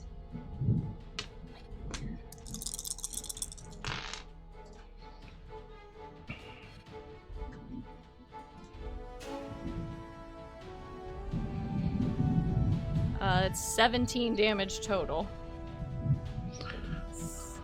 Okay, 17 points of damage. Ooh, nice. That'll end your turn. Yeah. Okie I'm dokie. gonna, as everyone sort of starts to wake up, I think I'm going to go run. And then my turn. Okay. Mel, it is your turn. Ah! I'm awake. I'm going to cast Arcane Weapon on my own weapon. Okay. And then I'm going to try to shoot him with the additional thunder damage. Please don't miss. That's a natural 20. Okay, that does still not a lot of damage because it's just my crossbow, but still. 1d8. 1, of course. Yikes. 6. Okay, so 7 for the set, 9 for the crossbow part. And for the it's 1d6. Okay. 5 thunder, 6 thunder damage. All right, it was 6 thunder. What was the other amount? I don't remember. I think it was 5. 9 piercing. 9. Okay. 9. Thank you. Thank you. Okay. All right. And you fire the then- bolt. Yes. That's that. And then bonus action. Is Paul hurt? I can't see his health He bar. hasn't. No, he hasn't taken any damage. Excellent. That's good news. Theory's gonna spit acid at this dude, I guess. Who Okay. knows? Who knows? It's 10, but 15 to hit? Nope. Theory, come back. So Theory's gonna run this way, and Mel's gonna run this way. Hi. Alrighty. Oh, no, wait. Theory's gonna go to Paul and make just like a giant arrow pointing this way because he would not have heard Jules yell run. No. Okay. Chad, is your turn. I just assumed because I was next to him, I could also communicate that to him. Yeah. That's fair. Getting up from prone. Can't get close enough to hit him with Dragon Maru, but we'll take a step that way so that I can hit him with the javelin. Or try. So gonna ready that and chuck it at him. That's not gonna do it. 14. No, that misses, but it snaps back. And I try again. That's gonna hit. That's like 24. Yeah, that'll hit. And I am going to this time do the one that he has to try and get me. Yes, the goading attack. So let me roll the damage first, and then I will put it in the thingy. Okay, so that's pretty good damage. That is 15 piercing damage with the magical weapon, and then he's going to have to make wisdom saves to attack someone other than me, or he'll take disadvantage. Okay. And I will use the last little bit of my movement to start running back the other way, Okay. just to get some distance away from the others. That will end your turn. I yell at him in Infernal, "Your mother was a hamster and your father smelled of elderberries," to goad him. All right. So.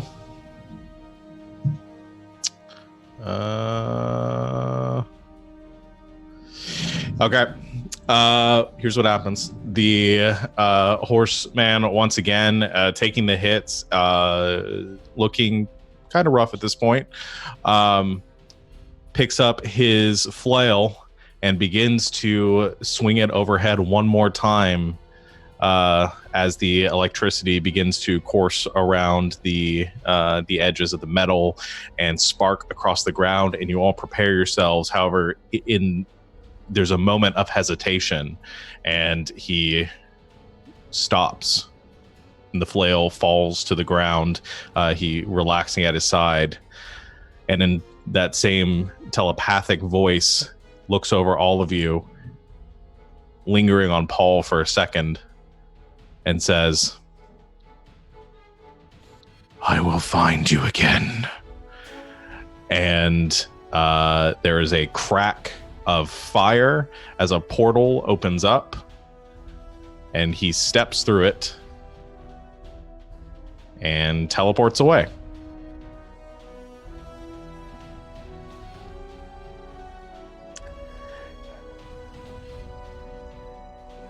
Oh my gosh.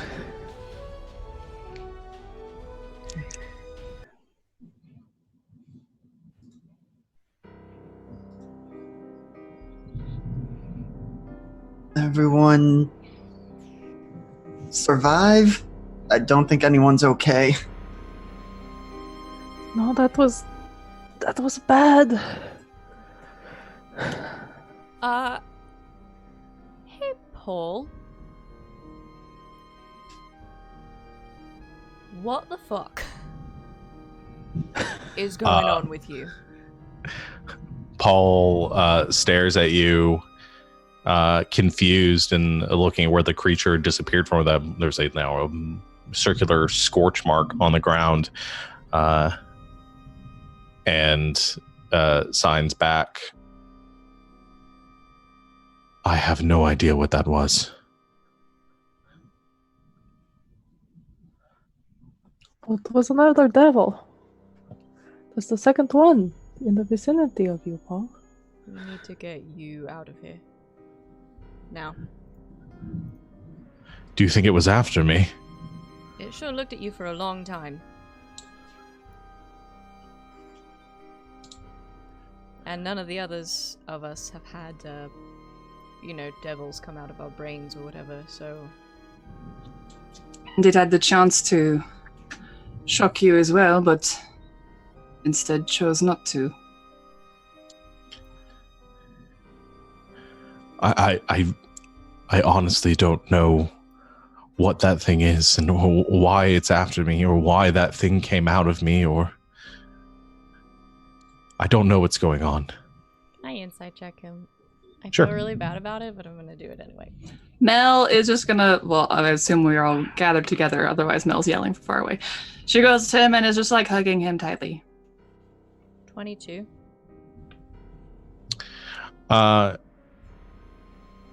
He does not seem to be lying to you. You're not catching any scent of deceit.